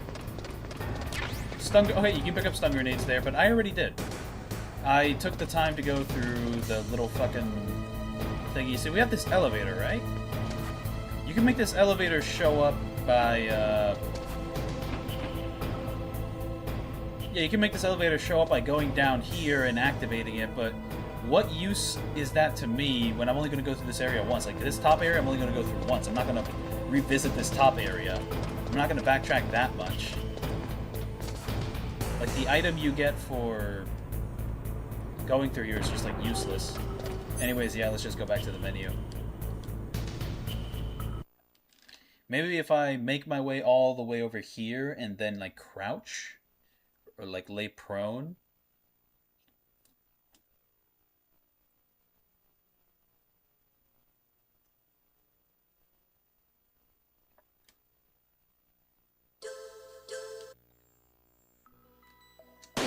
Yeah, like, in all my normal playthroughs, I never figured out a way to ghost this room because it just seemed like a pain in the ass. And also with the disk storage. I mean, just going through this room's a pain in the ass, because, like, killing the enemies doesn't really work, because they tend to just immediately respawn.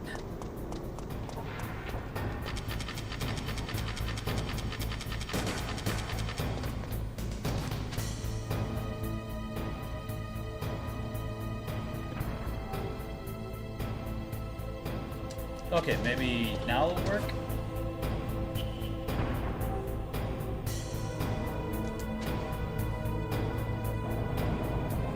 Oh, doing it like this just automatically makes the thing go through. And that guy's going up the stairs. That guy's going up the stairs. Whatever the hell that means. That guy's going up the stairs! Okay, so he can't see me when I'm going through here.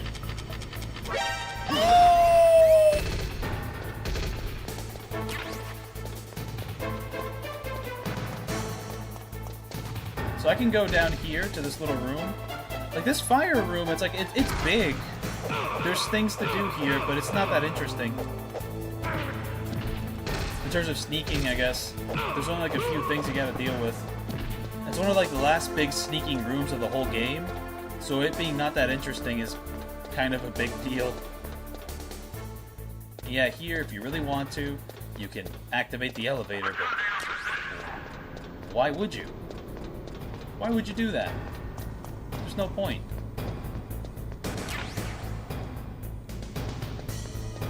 Oh, okay, you can pick up stun grenades here too, so you don't really need to pick up the ones over there anyways. Because, like, stun grenades can be useful for defeating the guys that are up ahead. I mean, what's over here anyways? There is the body armor, but I have no need for the body armor, so...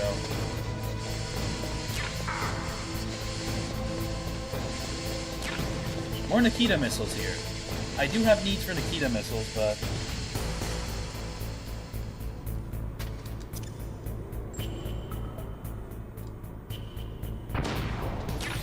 Yeah, body armor. More chaff grenades, but I think... Oh, stinger missiles! You can pick up stinger missiles here, so honestly going through there is kind of goated.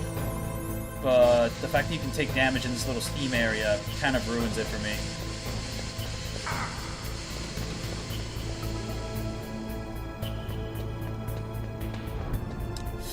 Stinger missiles is a pretty good prize, I'm not gonna lie. Especially for Vulcan Raven.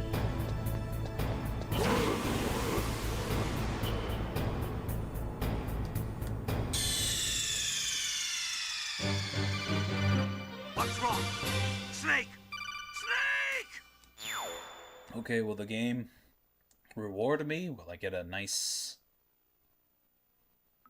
Okay, there we go. The game rewarded me. For my health, I should... Once I reach the next room, I should just cut it off. It's already late. I need to get my 8 hours of sleep.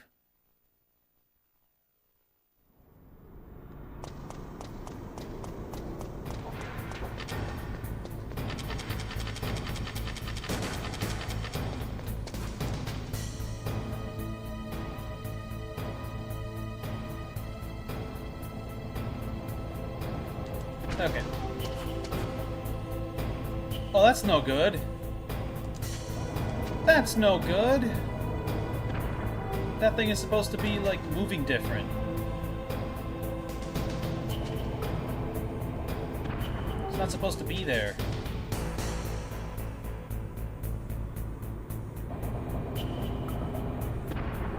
Is that thing, like, right on top of me?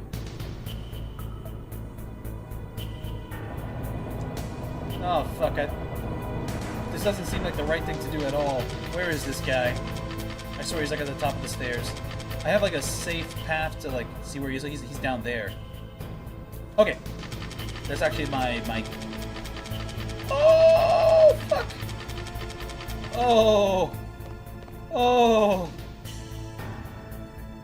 That's so scary. Where does he go from there? Did he just keep going up and down the stairs? Oh, what's this guy's pattern? What's this guy's pattern? What is he doing?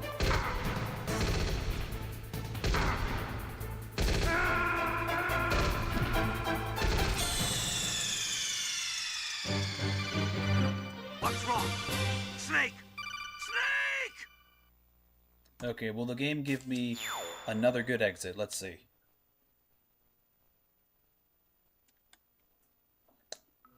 Okay, wow.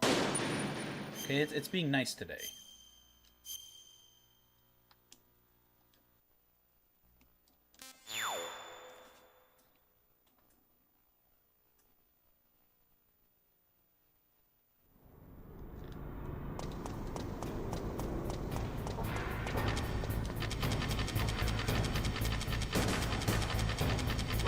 Oh! I don't even know what bullets I picked up.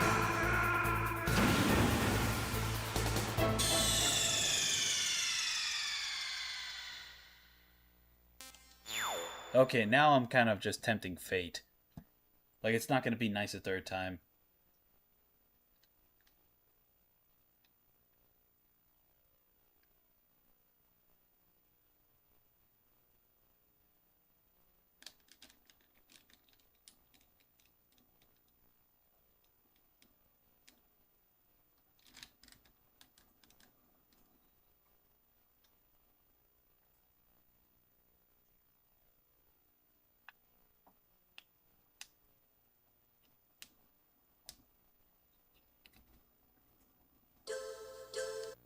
Okay, the load back to the menu doesn't take too long, though. That's good.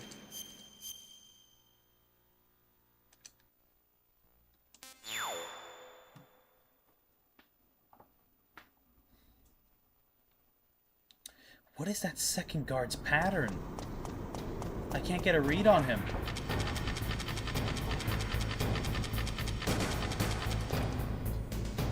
Oh, fuck. Crouch. I don't even know if the crouch is really going to help me at all. Oh, that is a really cool frame. Unfortunately, that is a really cool frame. How does this guy's, like, cone of vision even work?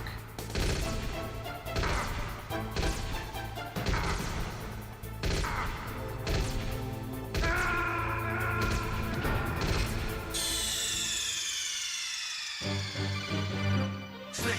What happened? Snake! Snake!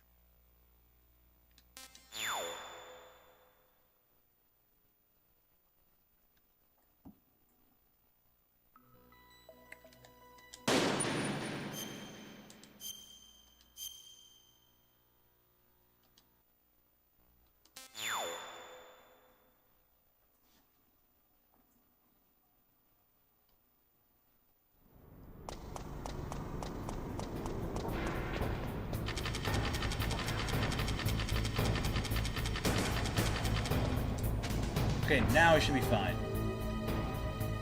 Oh, you can use peeking tech. You can look left and right, but you can't look, you can't go up. Okay. What is this guy's fucking pattern, though? Doesn't make any sense.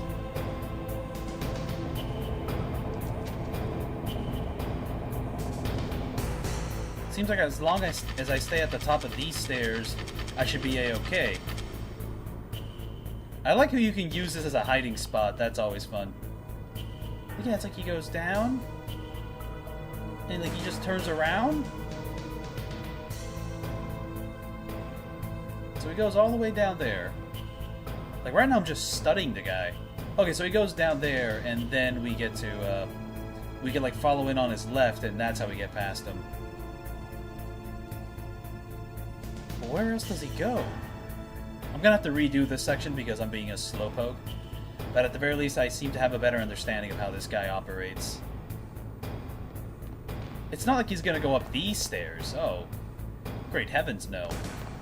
But then when he doesn't go down that hallway. He does go down that hallway. What is this guy's problem? Man, I hate this guy. So how fast can I go through here without getting damaged? You can go through the whole thing.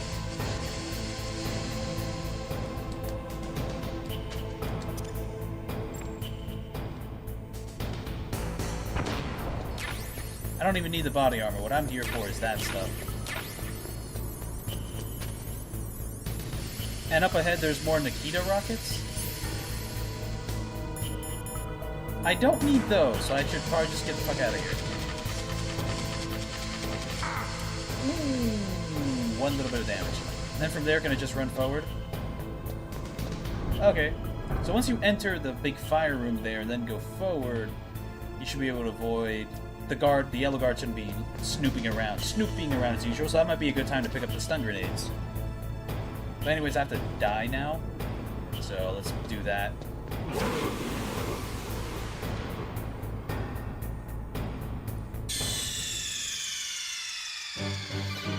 Snake, answer me! Snake! Snake! Okay, now I have to hope that the game's nice again. There we go. It was nice.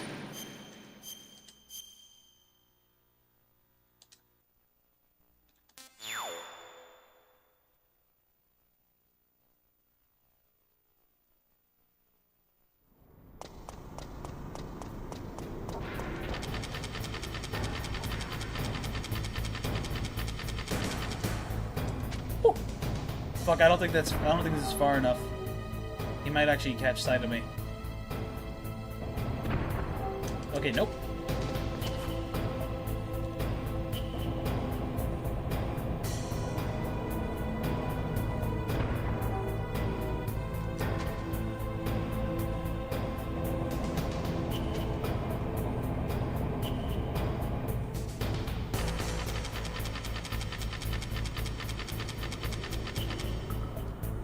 Whew.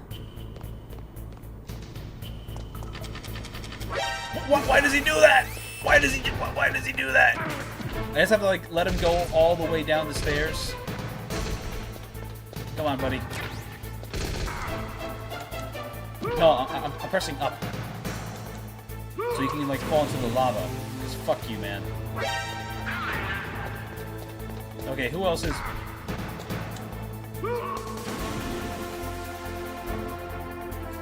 These guys just infinitely respawn. It's insane.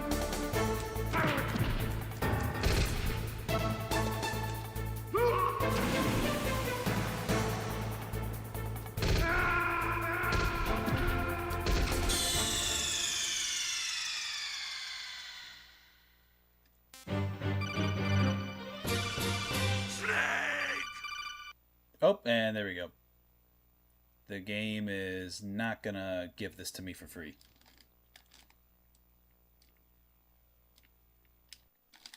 Though honestly, yeah, every time I load back to the menu, it kind of gives it to me for free because it's a decently fast like load.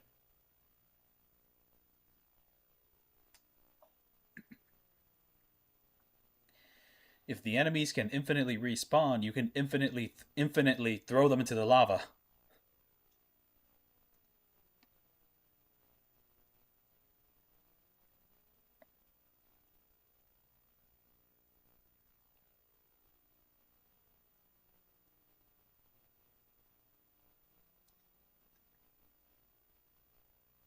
Okay, it's not that fast.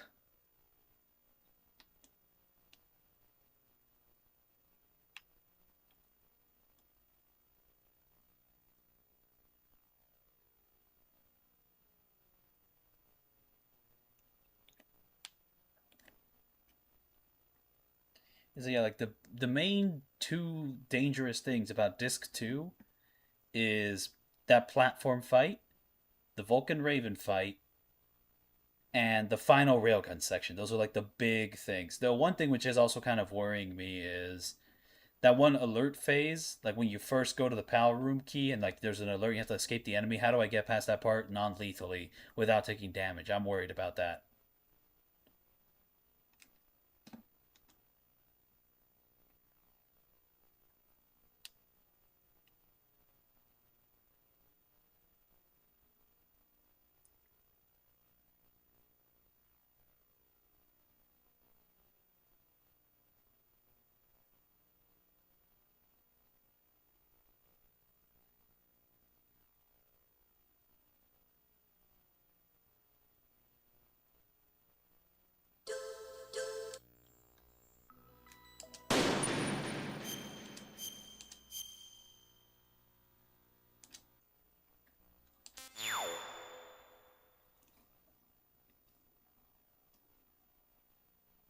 Well, I didn't check how many blocks I had for saving. Forgot to check that.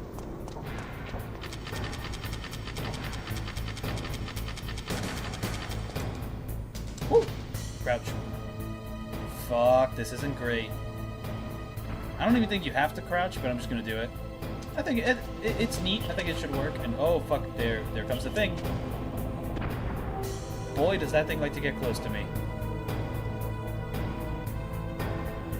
Last time I touched the thing, I like seemingly like phased through it. Yeah, like that. So that just means I'm really close to the thing. That doesn't mean you can go through it. But getting as close as possible means that I'll have the most amount of space when it finally decides to go past me. Oh, no. Okay. I have enough space to make it through. Very nice. Where is that yellow fucker?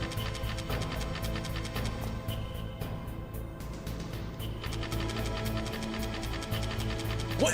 Why? What? How does this guy work? How does this guy work? It's like the second you go down, the second you go downstairs, he suddenly starts coming back upstairs. Is that his whole deal? Like the second you move, that he suddenly just betrays his own pattern. Like, what is this guy? What is that guy? I guess like the strategy there is that instead of like following him downstairs, you should just go downstairs and then like wait under there, because what is that guy? That guy sucks.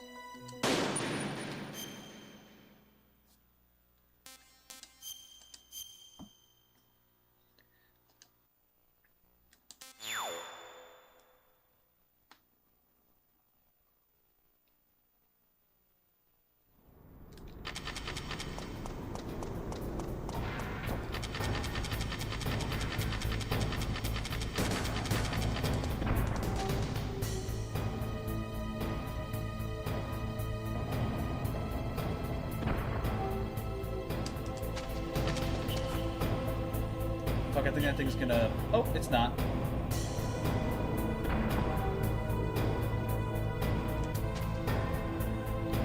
What decides if this thing wants to go the long way or the short way? That's what I don't understand.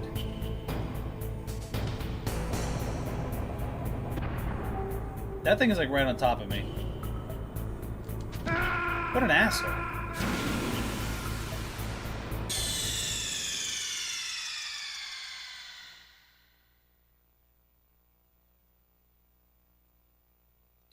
There we go. I played this game on hard because I wanted to get into the 3D entries and I was woefully unprepared, and now I'm considering trying on normal or playing the MSX, Metal Gear 1 and Metal Gear 2. If you're woefully unprepared for Metal Gear Solid 1, you are going to be woefully unprepared for Metal Gear 1 and Metal Gear 2. Those games are more cryptic. Even though they're not that cryptic, they are more cryptic. And they do tend to have sections that are harder to deal with, and also you can like lock yourself out of beating the game like easier in Metal Gear 1. But yeah, I do believe the hard difficulty in Metal Gear Solid pretty much like takes away your radar, doesn't it? Or is that only extreme? Because yeah, your first playthrough of Metal Gear Solid without a radar is going to be a rough one. So for Metal Gear Solid 1 specifically, yeah, I do recommend starting on normal. Though for Snake Eater, you could probably bump it to hard. Hard is fine. Metal Gear Solid 2, see, Metal Gear Solid 2 is harder than Metal Gear Solid 1, but you can have the radar on any difficulty, so that helps. But yeah, Metal Gear Solid 2, like, hard difficulty shouldn't be too bad, but you should probably stick to normal on Metal Gear Solid 2 as well. But for Metal Gear Solid 1, definitely do normal, because normal seems to be the only one that allows you to have the radar on. And for a first-time playthrough, playing with a radar is pretty much like the way to go. But there is a way to sneak through this game without the radar, though some of it involves trial and error. Other ways just means using your cover to smart advantage. Yeah, using the cover system.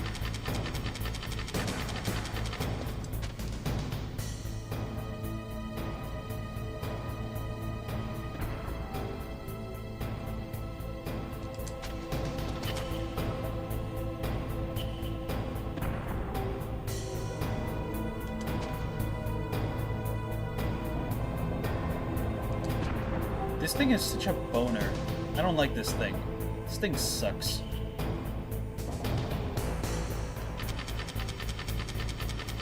Can I get ahead of this guy since, no, you can't. So he's gonna go down the stairs, and when he goes down the stairs, instead of following him, I should instead, just hide in a corner somewhere. That fucker's just gonna come back up, isn't he? He's not. What is this guy's deal? Okay, this guy is the ultimate boner.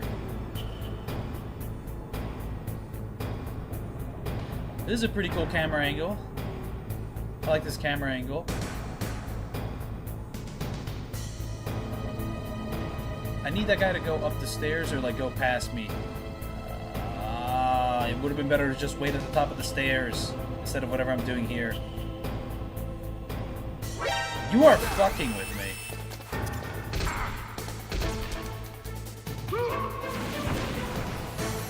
You are fucking with me.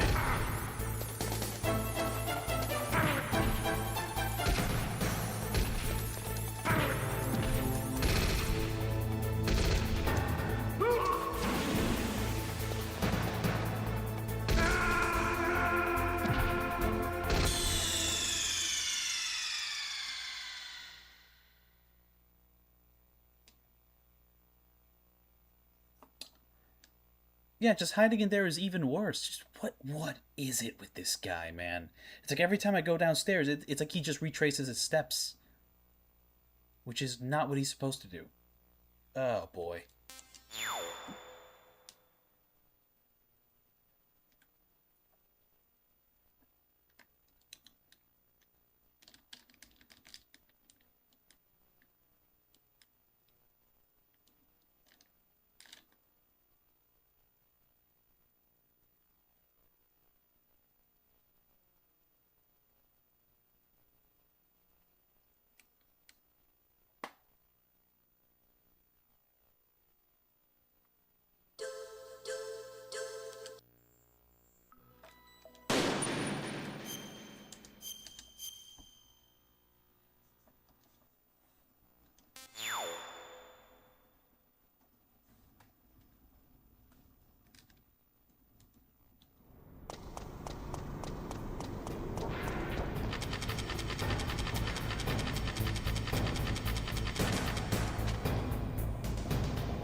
Where is this thing gonna go?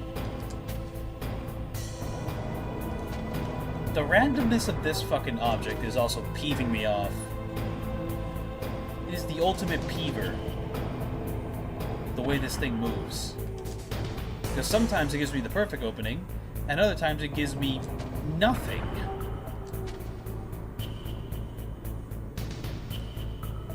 Look at this. This thing is gonna move on top of my head. Or not. Okay.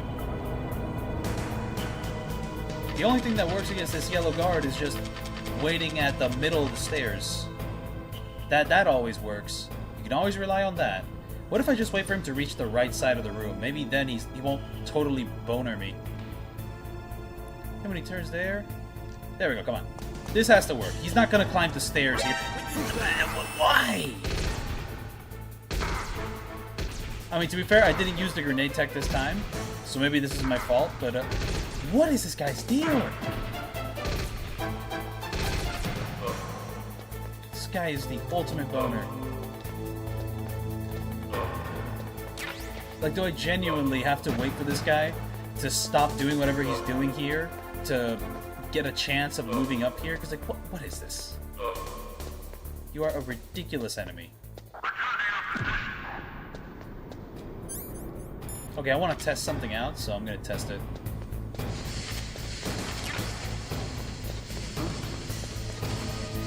I'm sorry, what do you mean, huh? There is no huh. Sorry, buddy, there is no huh that you can do.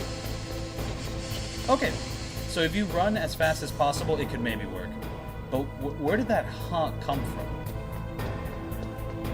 You shouldn't be saying huh.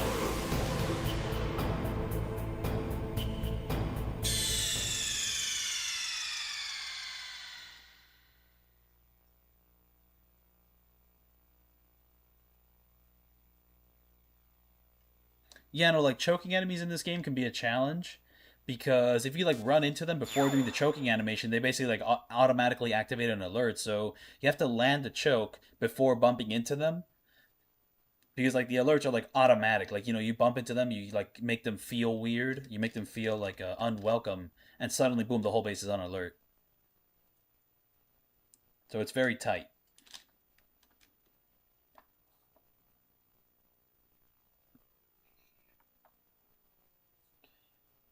So yeah, which Metal Gear has the best menus? That is actually a hard question. That is actually a hard question because the Metal Gear Solid series has fantastic menus. Like, the UI in the Metal Gear Solid games is beautiful. Like, fuck it, that's actually tough. That's actually a tough thing to manage. I don't have too much to say about the Metal Gear 1 or Metal Gear 2, because I haven't played them that much. I've played mostly the Solid games. Like, Metal Gear Solid 1 has, like, beautiful menus. I mean, you have, like, the codec menu. Oh, it's gorgeous. And, like, just the drawn portraits have aged so nicely. It's so nice. It's so nice. And also, just, like, your inventory just being available at the touch of a button. Like, Metal Gear Solid 1 was kind of the one to do that, while in Metal Gear 2, there's more of a... You have to go into a whole pause menu. Like, it's a bit cumbersome dealing with the menus in Metal Gear 1 and Metal Gear 2. Because Metal Gear Solid, it's way smoother. Like that a lot. The health bars look really nice. Like, Metal Gear Solid 1 has, like, probably, like, one of the nicest looking aesthetics out of all the games, even though it's all pixelated. Like, just the nice color pop. But we're getting into graphics now, but, like, menus. Metal Gear Solid 1 has very nice menus. Metal Gear Solid 2 has the same menus, except that they're more HD. And they look really nice. Though the one thing with Metal Gear Solid 2 is that the pause screen kind of gives you a map of sorts to look at in the plant section. That map looks pretty cool. It's like the little circular structures. It gives you information very quickly. It pops up very quickly. Metal Gear Solid 2 runs at 60 FPS, so that already gives a boost to the menus. Metal Gear Solid 2 is kind of pretty much close to taking this one. Because, I mean, the codec menu, the one thing is that the codecs in Metal Gear Solid 2, they replaced the drawn portraits with, like, 3D models, which is very impressive. But I think those, like, animations from, like, Metal Gear Solid 1 is more classic, because, like, the 3D models look a little bit goofy. They work fine, but they could look a little goofy. And I think, like, Metal Gear Solid 1 just, like, kind of takes the cake for the UI, just because, like, it sets so much in motion for, like, Metal Gear 2. And see, Snake Eater goes for a bit of a different style with the UI. Like, there's less colors. It's, like, more black and white, more gray. And it looks really, really cool. But Metal Gear Solid 3, it has more menus, which isn't exactly a good thing. It has more of them.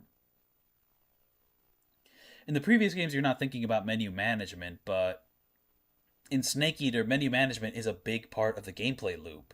So you are kind of actively annoyed by the menus this time, which could be a problem, and could, like, ruin the look of the UI. But the actual menus themselves do feel really nice to navigate. And one thing is that Snake Eater runs at 30 FPS, but whenever you enter the pause menu to, like, you know, change your camo and all that, that runs at 60, so it feels really nice to navigate. I tell you what, I don't want to give the UI to Metal Gear Solid 4, even though it is kind of like a nice mix of Metal Gear Solid 2 and Metal Gear Solid 3's UIs, but when on PS3, I remember that whenever I enter the pause screen and have to like sift through that, it felt a little bit awkward. I guess like I might have a change of opinion when the game finally drops on the PS5. But I did feel like there was a bit of awkwardness with the Metal Gear Solid 4 menus. And see, Portable Ops, no.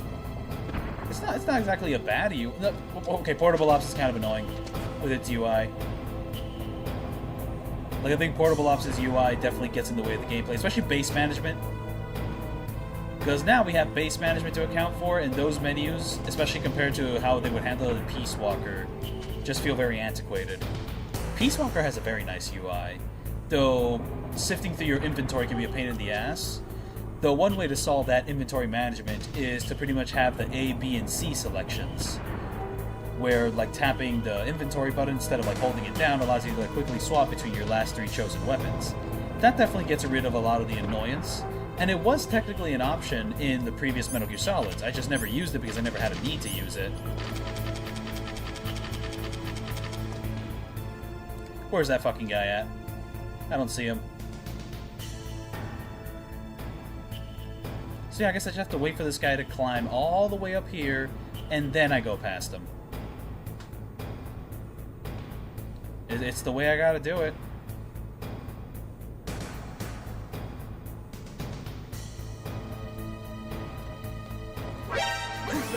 No!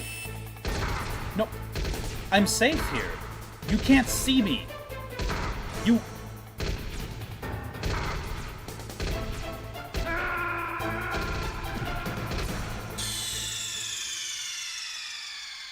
And then there's the Phantom Pains UI, which... Yeah, no, we're not doing this. We are not doing this. I am not going to spend the rest of my night mulling over this fire room. Fuck this fire room. This fire room is terrible. The game's breaking its own rules. The game is breaking its own rules. You can't see me when I'm on the middle of the stairs.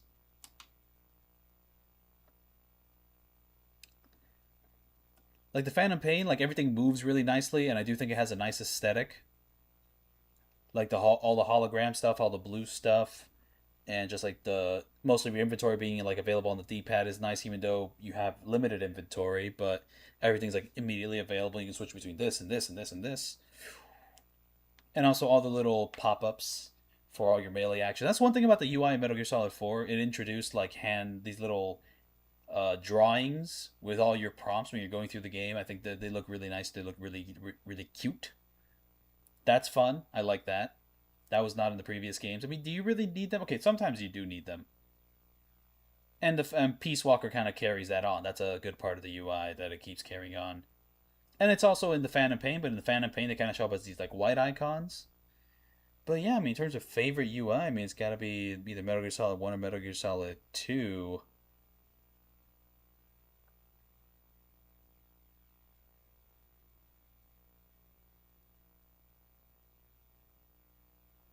It's like Metal Gear Solid 1, it's like that's the one.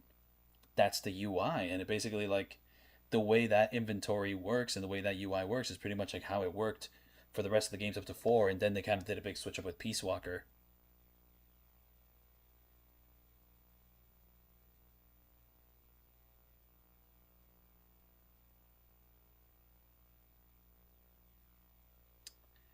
But yeah, no, that's the stream. Thank you all for watching for the last 3 hours or so. I beat Disc 1. I have not gotten past the second area of Disc 2, but I've created some memories for the next time I return to this game. So, am I going to be able to do this before Metal Gear Solid 4 drops? Probably not. But yeah,